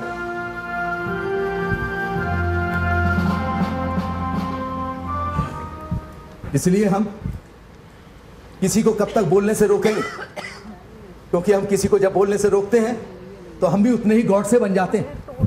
सच की खुली छाती पर जब भी गोली लगती है तो हमेशा गांधी ही मरता है और मारने वाला गॉड से ही होता है। हाँ, लेकिन चेहरे जरूर बदल जाते हैं। इसलिए मैं कहता हूं गॉड से तब तक गांधी को मारेगा जब तक उसे यह यकीन नहीं हो जाता कि गांधी मर गया। इसलिए मैं कहता हूं छोड़िए ये सब बातें और मुकाबला करने दीजिए जनता कि उसे किसके साथ रहना है, गॉड के साथ कि गांधी के साथ।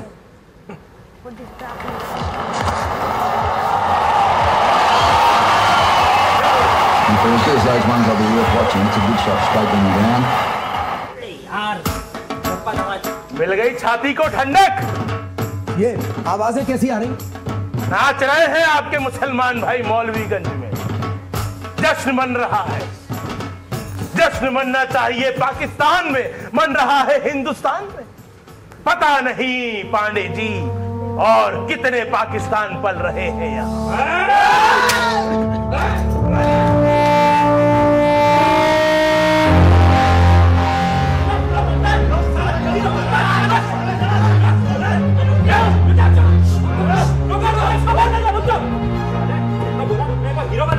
कौन है तू? राजा बता, इतनी रात में बता।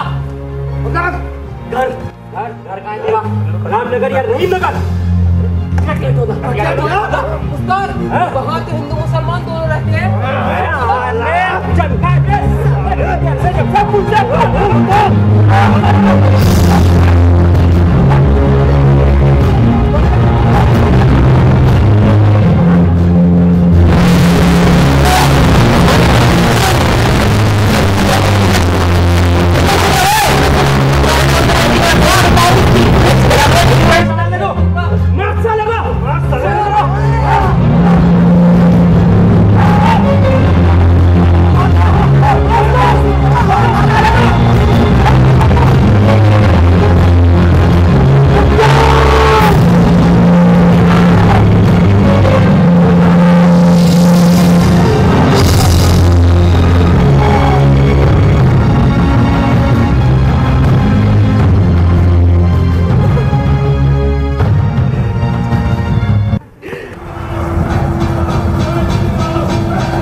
मुसलमान तारकेश्वर पांडे का पोस्ट पुता दोस्ती है मेरा ईमान, मुझे जीने दो, मैं ना हिंदू न मुसलमान, मुझे जीने दो।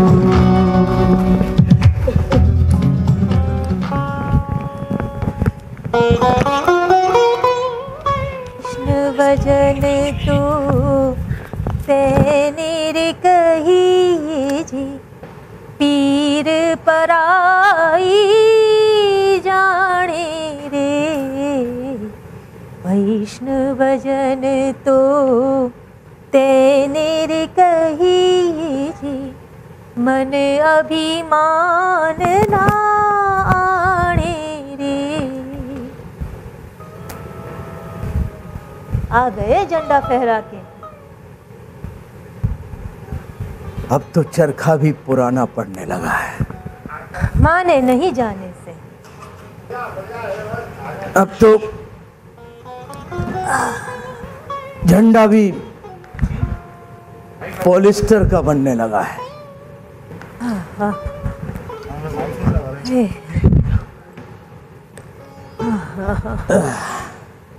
हर कोई आजकल सत्य और अहिंसा की दुहाई देता है।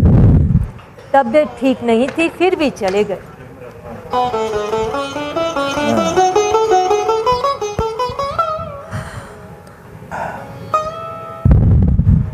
मिल आए गांधी बाबा से? कहाँ?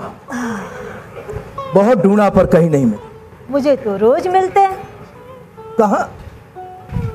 अरे कभी किसी बनिए की दुकान पे मल्टीनेशनल कंपनी का नमक बेचते हुए, तो कभी किसी रोजगार के दफ्तर में अपने बेटे हरिये के लिए नौकरी का जुगाड़ करते हुए। मुझे भी मिले थे एक दिन, कह रहे थे सुमित्रा बेटी समझा देना तारकेश्वर को कि अपने आफ्ताब के लिए भी कोई गोटी फिट कर ले, ज्यादा आदर्शवाद के चक्कर में ना रहे। गांधी का मजाक उड़ा रही? मजाक? ये मजाक है? तो वो क्या है जो सरेआम गांधी का नारा देते हैं और उनके विचारों का कत्ल करते हैं? इसमें उनका दोष क्या है? तो क्यों दी सत्ता ऐसे लोगों के हाथ में जिनके लिए मुल्क सिर्फ एक चारागाह है? अभी लड़ाई खत्म नहीं हुई है। कब तक लड़ोगे? जब तक सपना पूरा नहीं हो जाता। बूढ़े हो गए हो। बुढ़ापे को उम्र से नहीं मानते। गांधी अंत तक लड़ते रहे। अंदर की लड़ाई तो वो भी नहीं लड़ पाए थे। हाँ सुमित्रा, कभी कभी सोचता हूं बड़ा मुश्किल है बाहर वालों की अपेक्षा घर वालों से लड़। अरे अंग्रेजों से लड़ते समय कम से कम उनकी शिनाख्त तो हो गई थी। या घर के अंदर की दुश्मन का पता कैसे करें? आफ्ताब नहीं आया अभी? मस्जिद गया है। मस्जिद? जुमे की नमाज अदा करने।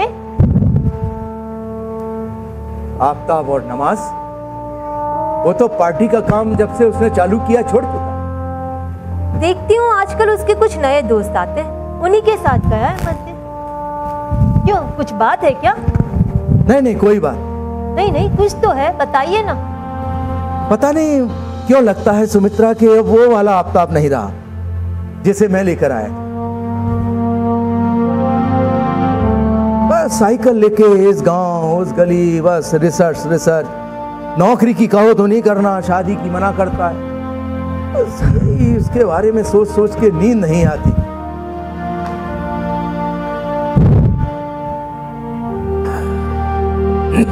आ गया बेटे? हाँ मैं। खाना लगाऊं? नहीं, अभी भूख नहीं है।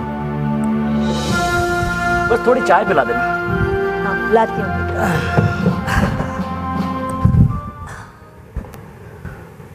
अम्मी थोड़ी कड़क बनाना। मालूम है बेटा, मुझे मालूम है।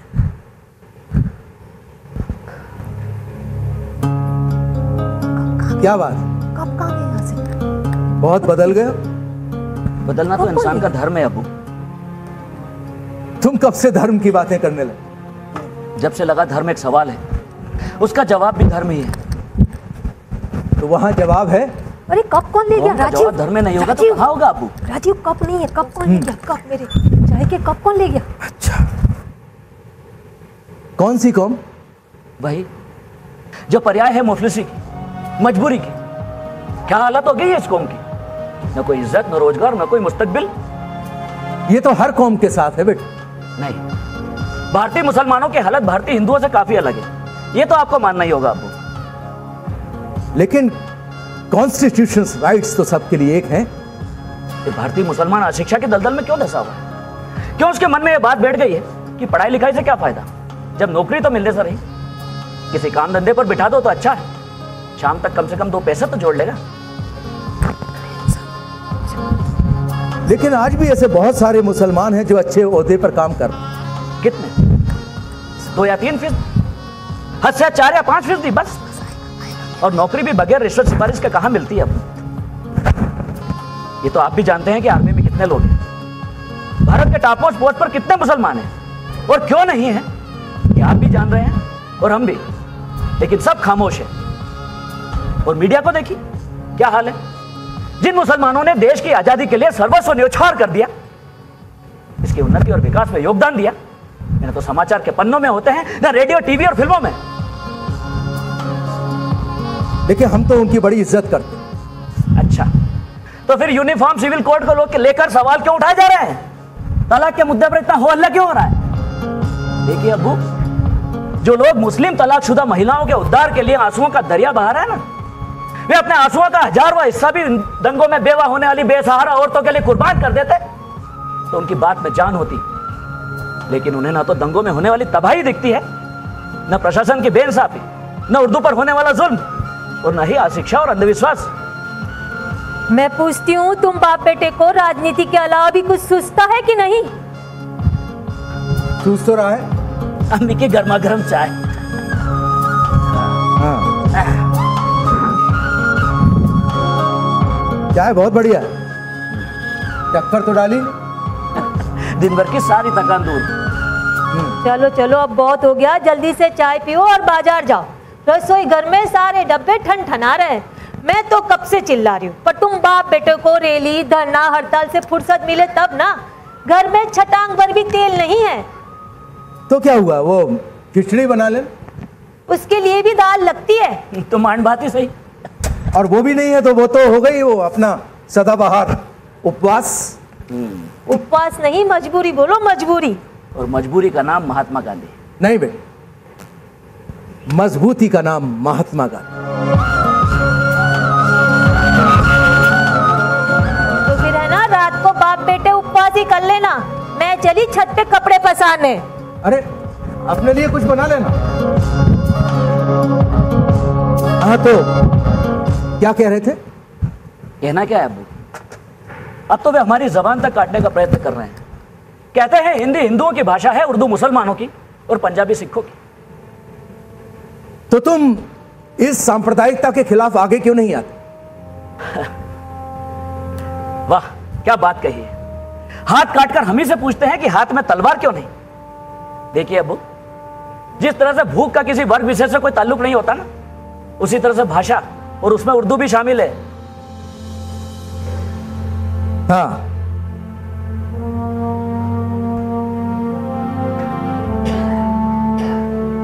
तो एक सांप्रदायिकता का विरोध करने के लिए दूसरी सांप्रदायिकता का सहारा लोगे?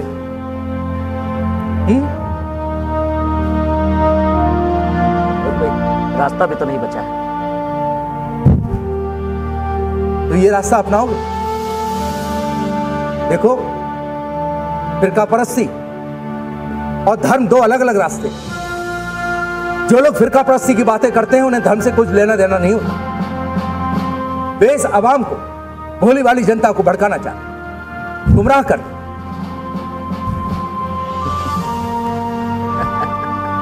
आप जमहूरियत की बातें करते हैं। आप क्या किया है इसने मुसलमानों के लिए? अगर नीयत साफ होती तो क्या यही होता कि सरकारें देखती रहती और बलवाई लोगों को मौत के घाट उतार देता? और कई बार तो पुलिस और पीएससी वालों ने भी वो काम किए हैं जो एक बलवाई भी नहीं कर सकता।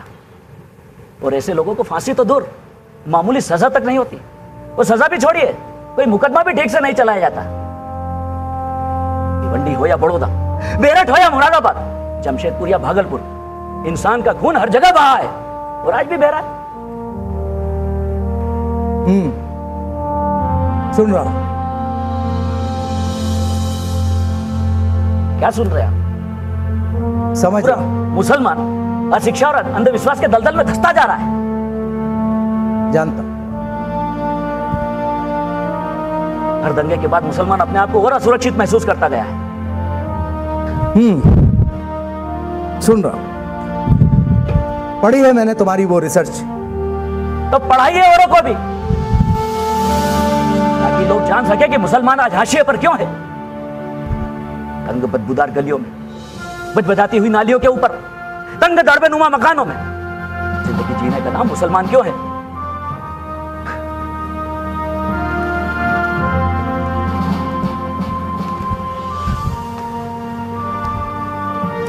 एक जलता हुआ सवाल है।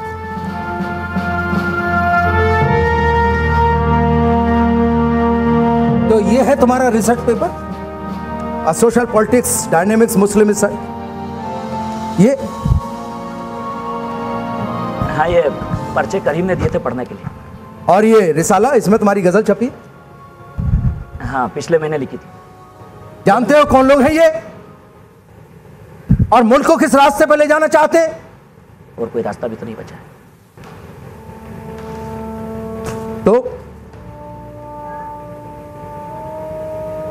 तो फिरका बस्ती का रास्ता अपनाओगे? आतंक फैलाओगे? वो भी एक फलसफा है। हिंसा? दुनिया की कोई ऐसी क्रांति नहीं जिसमें हिंसा का सहारा ना लिया गया हो। फिरका परस्ती? हाँ, फिरका परस्ती। मत धकेलो मुसलमानों को इन आतंकवाद की तंग बदबूदार गलियों। आपको सवाल के जवाब चाहिए ना? मैं देता हूं सवाल के जवाब। ये देखिए। क्या है ये? सुनिए। 20 अक्टूबर 1990 पृष्ठ 2। पूरा जिला राममय हो गया है। तमाम के मन में यही लालसा है कि मंदिर बने, चाहे इसके लिए कुछ भी कुर्बानी देनी पड़े। वीर अर्जुन 30 अक्टूबर 1990 गोली लाठी के बीच कार सेवा शुरू कर दी, केसरिया ध्वज फहराया। स्वतंत्र भारत। सावधान, हिंदू अब तुम्हारे इशारों पर नहीं, बल्कि अब तुम्हें हिंदुओं के इशारों पर चलना होगा।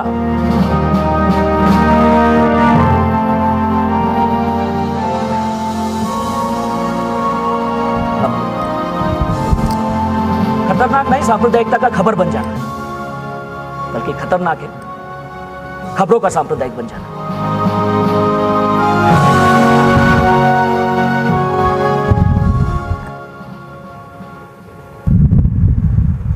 क्या अब भी आपको अपने सवालों के जवाब चाहिए कि फिरका परस्ती क्यों और कैसे पनप रही है? पढ़िए इन्हें और झांकिए अपनी अंतरात्मा में।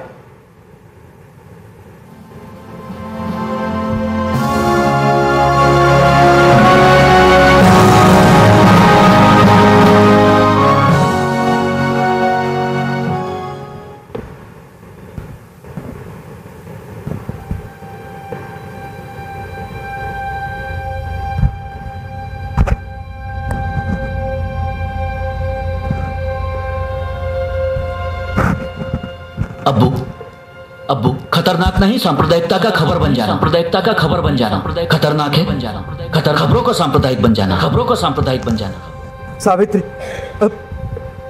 अरे बेटे, अरे सुनो, अरे कोई है? मुझे क्या हुआ? मुझे डर लग रही। क्या हो रहा? ओ खिड़की क्या हो रहा है? बंद कर दो, मुझे डर लग रही है। मुझे क्या हो गया? पता नहीं मुझे क्यों मुझे क्यों डर लग रही है। मुझे क्या हो गया? मैं की रहो। आपस में तो लड़े मरता है। आफ्ताब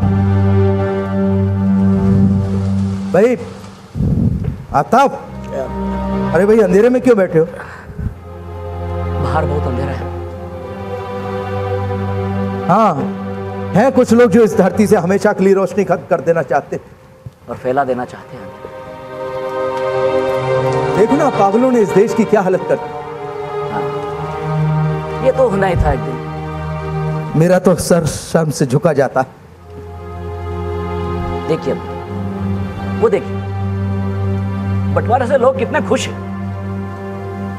लोग खुशियां मना रहे हैं, पटाखे छोड़ रहे हैं, एक दूसरे को बधाई दे रहे हैं, ये जला रहे हैं। बेटे अंधेरे को कोसने से अच्छा है दिया जलाओ।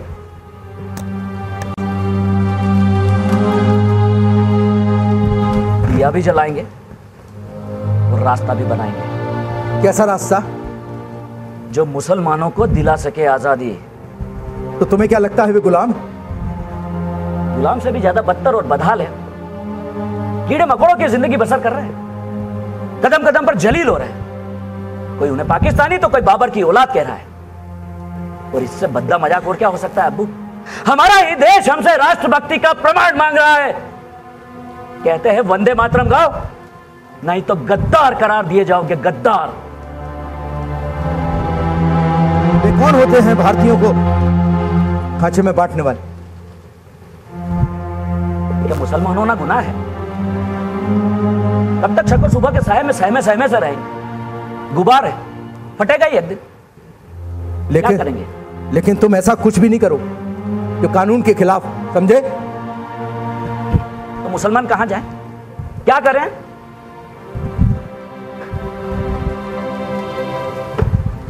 लेकिन ऐसा कुछ भी नहीं जो कानून के उल्टा पुल्टा। क्या इस्लामी जिहाद कायदे कानून के खिलाफ है? हाँ है, इस्लामी जिहाद कानून के खिलाफ है। धर्म की आड़ में अधर्म फैलाना कानून के खिलाफ है।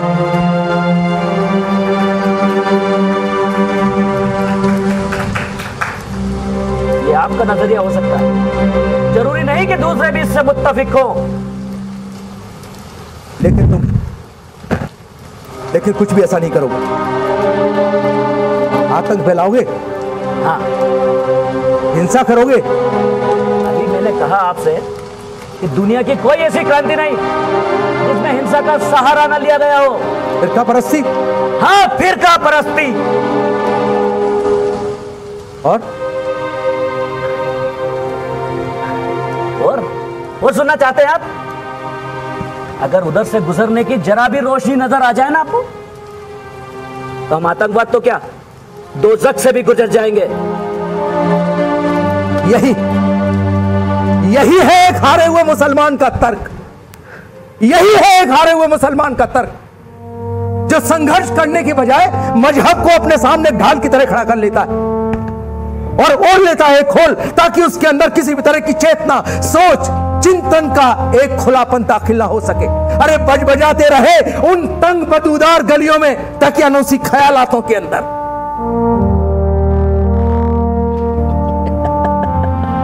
वाह वाह, क्या बात कही है अब आपने।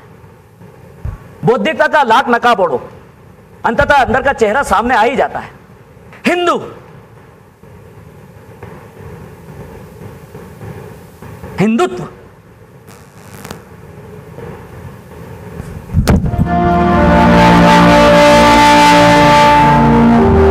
यहां से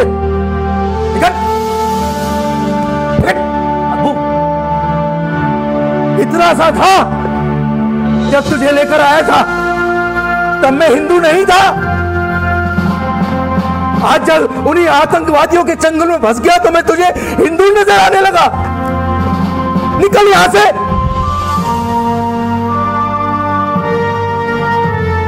हाथ मत लगाना मुझे। जरूर मेरी परवरिश में कोई कमी रह गई होगी जो ऐसी मुझ पर तोहमत लगा रहा है। अरे जो तारकेश्वर पांडे सिद्धांतों के निर्वाह के आगे किसी के आगे झुका नहीं, टूट गया। उस पर तोहमत लगाते तुझे शर्म नहीं आती? निकल जाओ यहां से, निकल जाओ यहां से।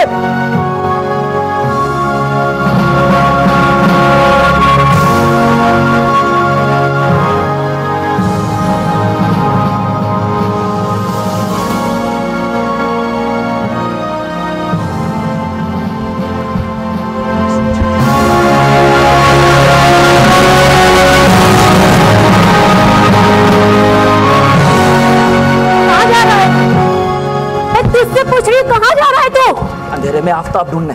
कहीं नहीं जाएगा तू। जाने दो उसे, मत रोको। इतनी रात को कहाँ जाएगा?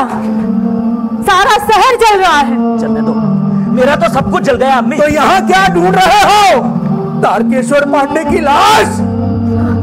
अरे नहीं चाहिए मुझे मोक्ष, मोक्ष। अरे जवान बेटे से बात करने का ये कौन सा तरीका है? कौन सा बेटा? मेरा कोई बेटा नहीं है, मर गया मेरा बेटा। ये क्या उल्टा सीधा बोल रहे हो आप?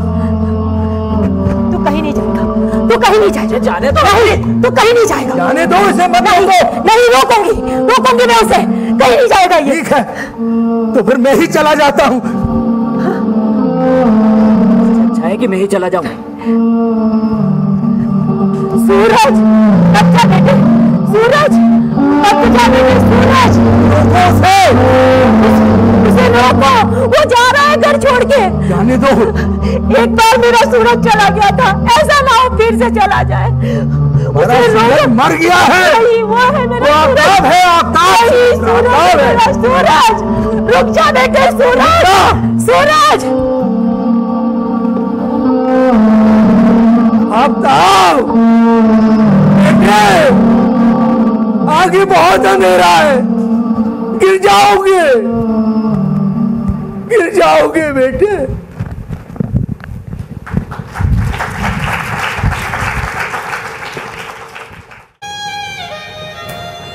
तारकेश्वर। कौन? तारकेश्वर पांडे।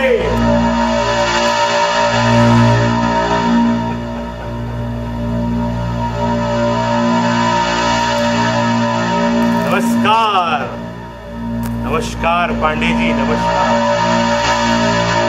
तुम यहाँ क्यों आए हो?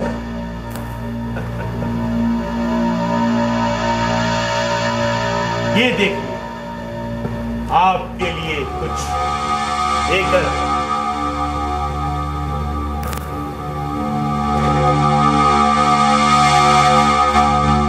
मलवा? हाँ, सही पहचाना, मलवा। गांधी जी की पुस्तक कबाड़ी की दुकान पर मिल गई, सौदा सस्ते में पड़ गया। सोचा और किसी के काम की तो है नहीं, शायद आपके ही काम आ जाए। हाँ। देखिए, गौर से देखिए, किसी पुस्तकालय की मोहर भी लगी हुई है, गांधी पुस्तकालय।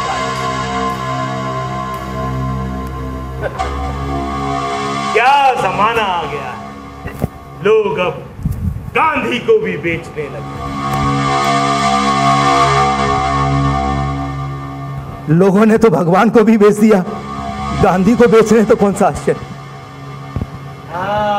ना पांडे जी ना, आश्चर्य तो तब होता है जब कोई किसी विचारधारा की लाश से सालों साल इस भ्रम में चिपका रहे कि वो आज भी जिंदा।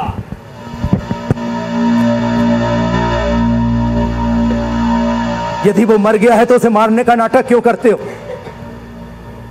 क्यों तोड़ते हो उनकी मूर्तियां? क्यों करते हो उनका अपमान? जानते हो क्यों? क्योंकि तुम डरने लगे हो। डरने लगा है तुम्हारा हिंसक चिंतन, तुम्हारी बौद्धिक प्रतिबद्धता, तुम्हारा अंधराष्ट्रवाद। इसलिए कभी तुम उन्हें शैतान की औलाद कहते हो या कभी राष्ट्रपिता मानने से इनकार करते हो।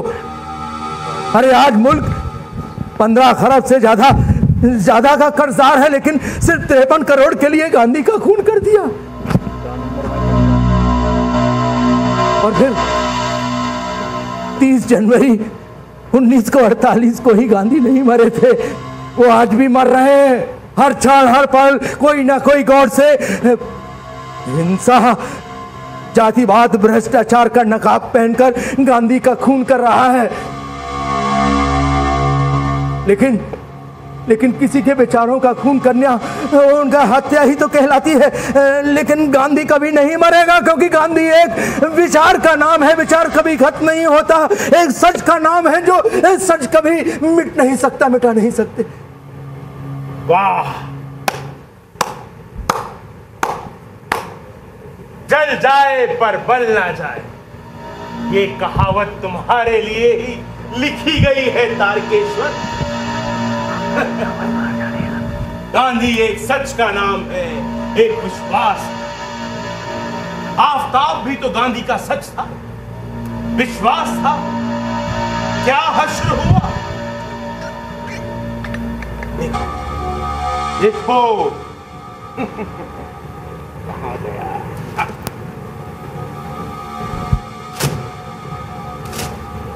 पढ़ो कल का अखबार।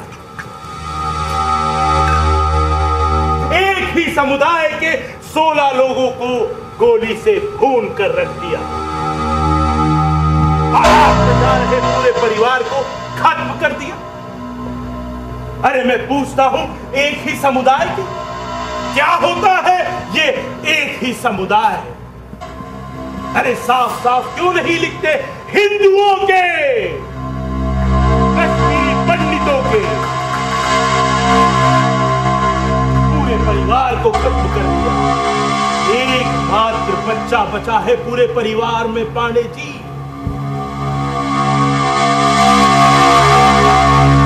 फॉर योर काइंड इंफॉर्मेशन, पता है इसका आइडियोलॉग कौन है? इस हमले की जिम्मेदारी किसने ली है? कौन? तुम्हारे आफताब।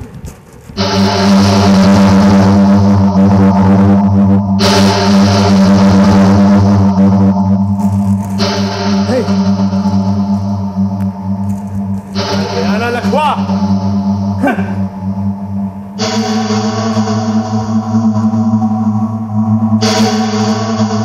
और एक बात याद होगा, आज से कुछ वर्षों पहले यही इसी जगह पर कुछ कहा था मैंने तुमसे कि ये जो गांधीवाद का दूध तुम इस सकोले को पिला रहे हो ना, एक दिन सांप बनकर तुम्हें ही डसेगा।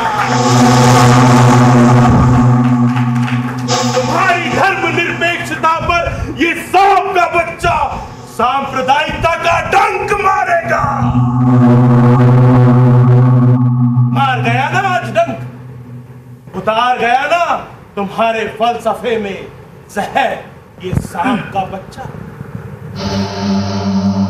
और हाँ तारकेश्वर, वो दिन भी तुम भूले नहीं होगे जिस दिन सूरज के मरने पर तुम गांधी के पास गए। क्या कहा था गांधी ने? कि आफताब एक सच है, एक विश्वास। सूरज का एक सच होगा, एक विश्वास होगा।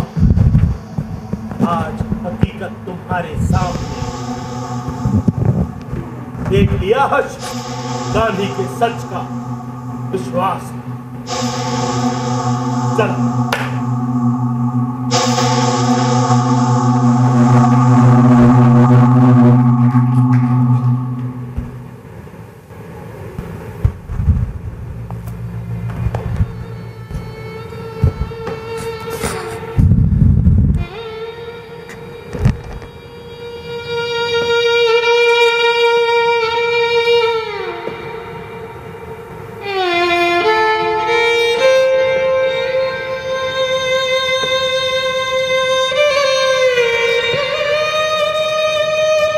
बापू,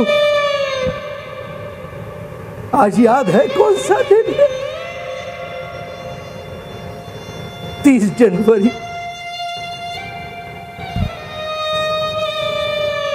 आज ही के दिन आपको गोली मारी थी, लेकिन 30 जनवरी 1948 को जो मरा था वो आप नहीं थे। लेकिन आज कोई मरा है, गोडसे की गोलियों से लहूलुहान हुआ।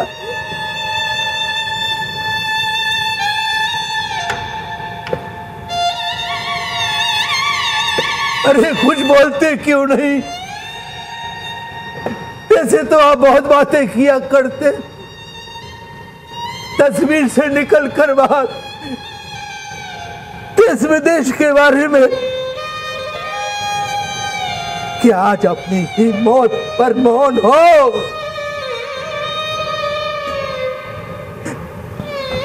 आज मेरा एक और सूरज मर गया,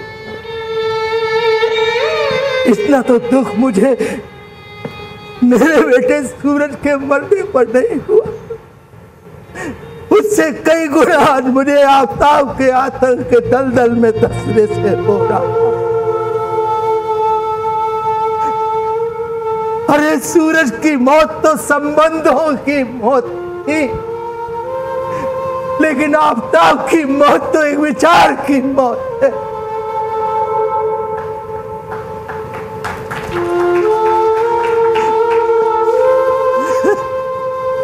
आतंकवाद के नुकीले भालों ने मेरे आफताब को लहूलुहान कर दिया।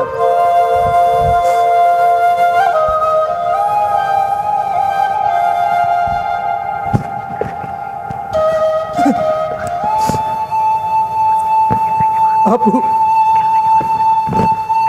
हिंदू संस्कृति के अनुसार मृत शरीर को अग्नि को समर्पित कर देना चाहिए, और इस काम के लिए मुझसे सुयोग और कौन होगा?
ये क्या कर रहे हो आप? उठो उठो।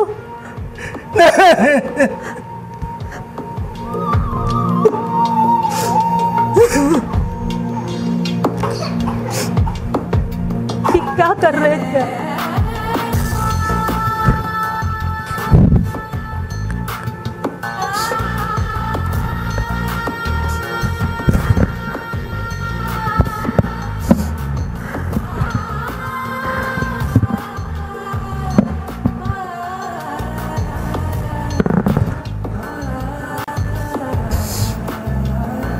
जिसे आप भगवान मानते थे उसे ही।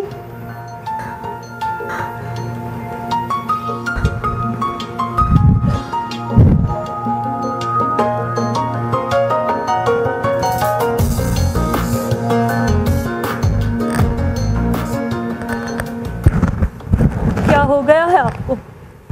क्यों कर रहे थे आप ऐसा?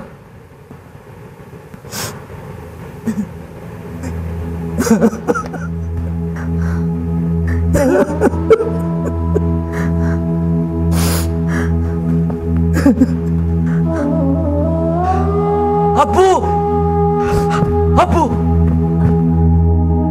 कौन है? मैं तेरा आफताब अब्बू। लगता है अंधेरे के कारण गणपति पे आ गए। नहीं अब्बू, नहीं अब्बू, मैं तेरा आफताब ही हूं। नहीं, मेरा आफ्ताब तो मर गया है, कल ही उसका जनाजा है। आफ्ताब मरा नहीं है, आज वापस अपने घर लौट आया। क्या देखने?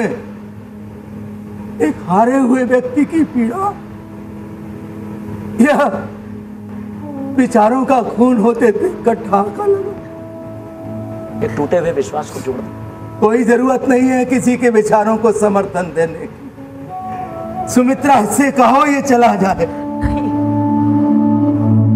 गया तो था, और जिस दिन गया था उस दिन ऐसा ही अंधेरा था, दूर दूर तक घना अंधेरा। मालूम नहीं था जाना किधर है, रास्ता किधर। मेरे जैसे और भी कई लोग इस जंग में शामिल थे। कोई कॉलेज छोड़कर आया था तो कोई नौकरी, कोई छात्र था तो कोई बेरोजगार। किसी के घर दंगे में जला दिया गया था तो किसी की मां बहन बेटी के साथ सुरक्षा बलों के लोगों ने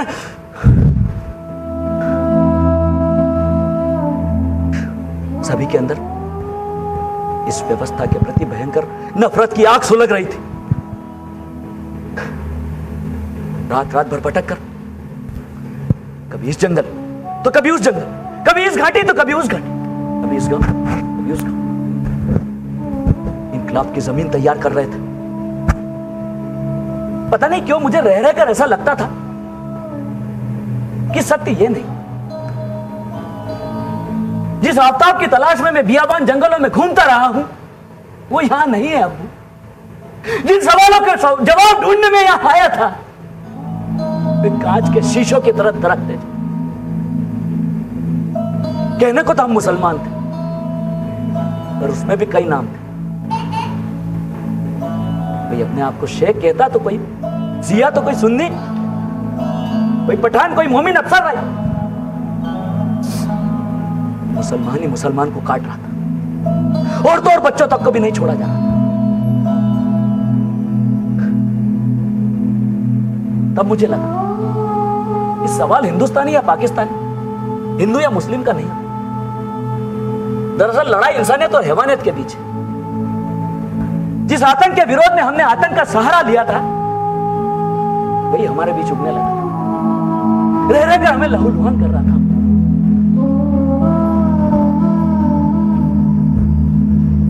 और फिर एक दिन हमें खबर मिली कि पास के गांव में कुछ बारात में कुछ मुखबिर आए हैं। हमने तुरंत मोर्चा लगा दिया। जैसे ही बस वहां से गुजरी हमने उसे घेर लिया। कमांडर ने कहा सारी औरतें एक तरफ हो जाओ, पुरुष एक तरफ। सब लाइन में खड़े हो गए। हम मुखबिरों की शिनाख्त करते हैं। इसके पहले कमांडर की राइफल चलने लगी। मैं चिल्लाता रहा, चीखता रहा, नहीं तुम ऐसा नहीं कर सकते। लेकिन उसने मेरी एक नहीं सुनी। गोलियां बरसाता रहा, मैं चिल्लाता, चीखता।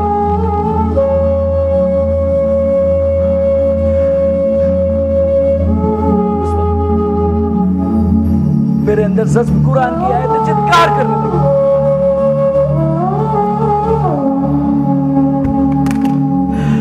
या इलाहा इल्लल्लाह, इतना सुभान।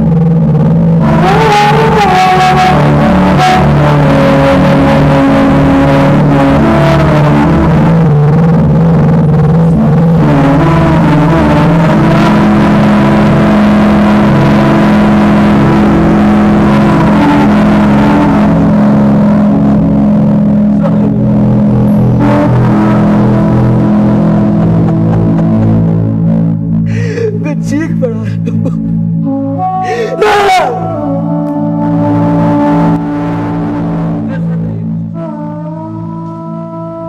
दुल्हन का लाल जोड़ा और अधिक सुर्ख हो गया। दुल्हन की आंखों का सब और अधिक गहरा।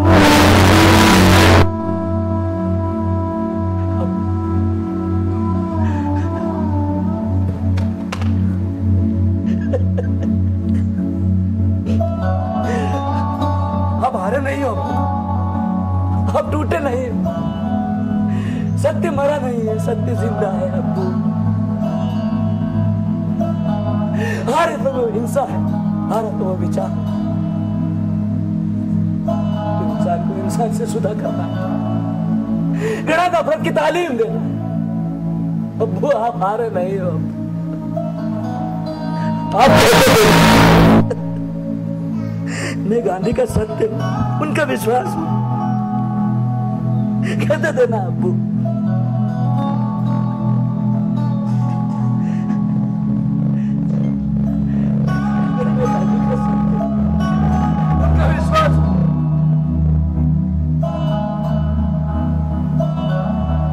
मेरा भी एक सत्य, एक विश्वास है।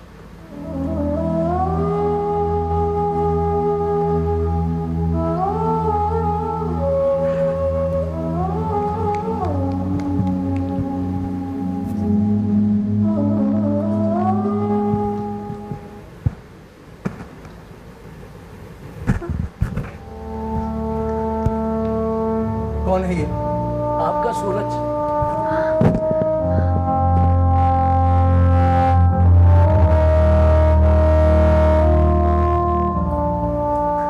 आफ्ताब, मेरे बेटे।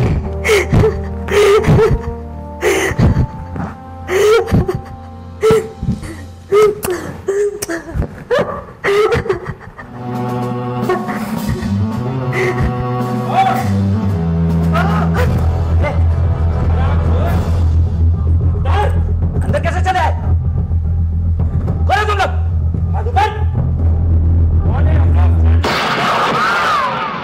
तेरे बाप अंदर कैसे चले आए?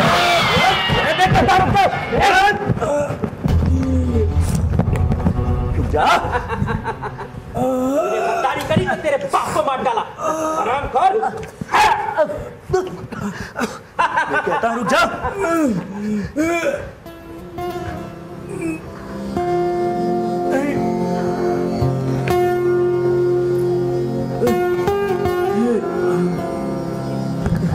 नहीं, ये क्या हो गया?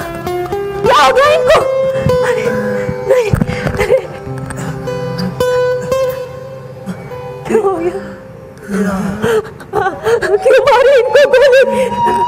नहीं बेटे, मैं कहता हूं रुक जाओ। हिंसा का जवाब हिंसा नहीं।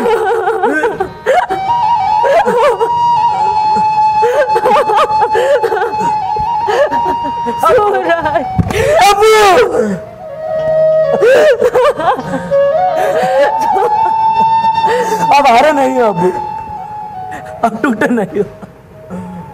सत्य हारा नहीं अब्बू, हारा नहीं। अब्बू,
दुश्मनों को दिया देश से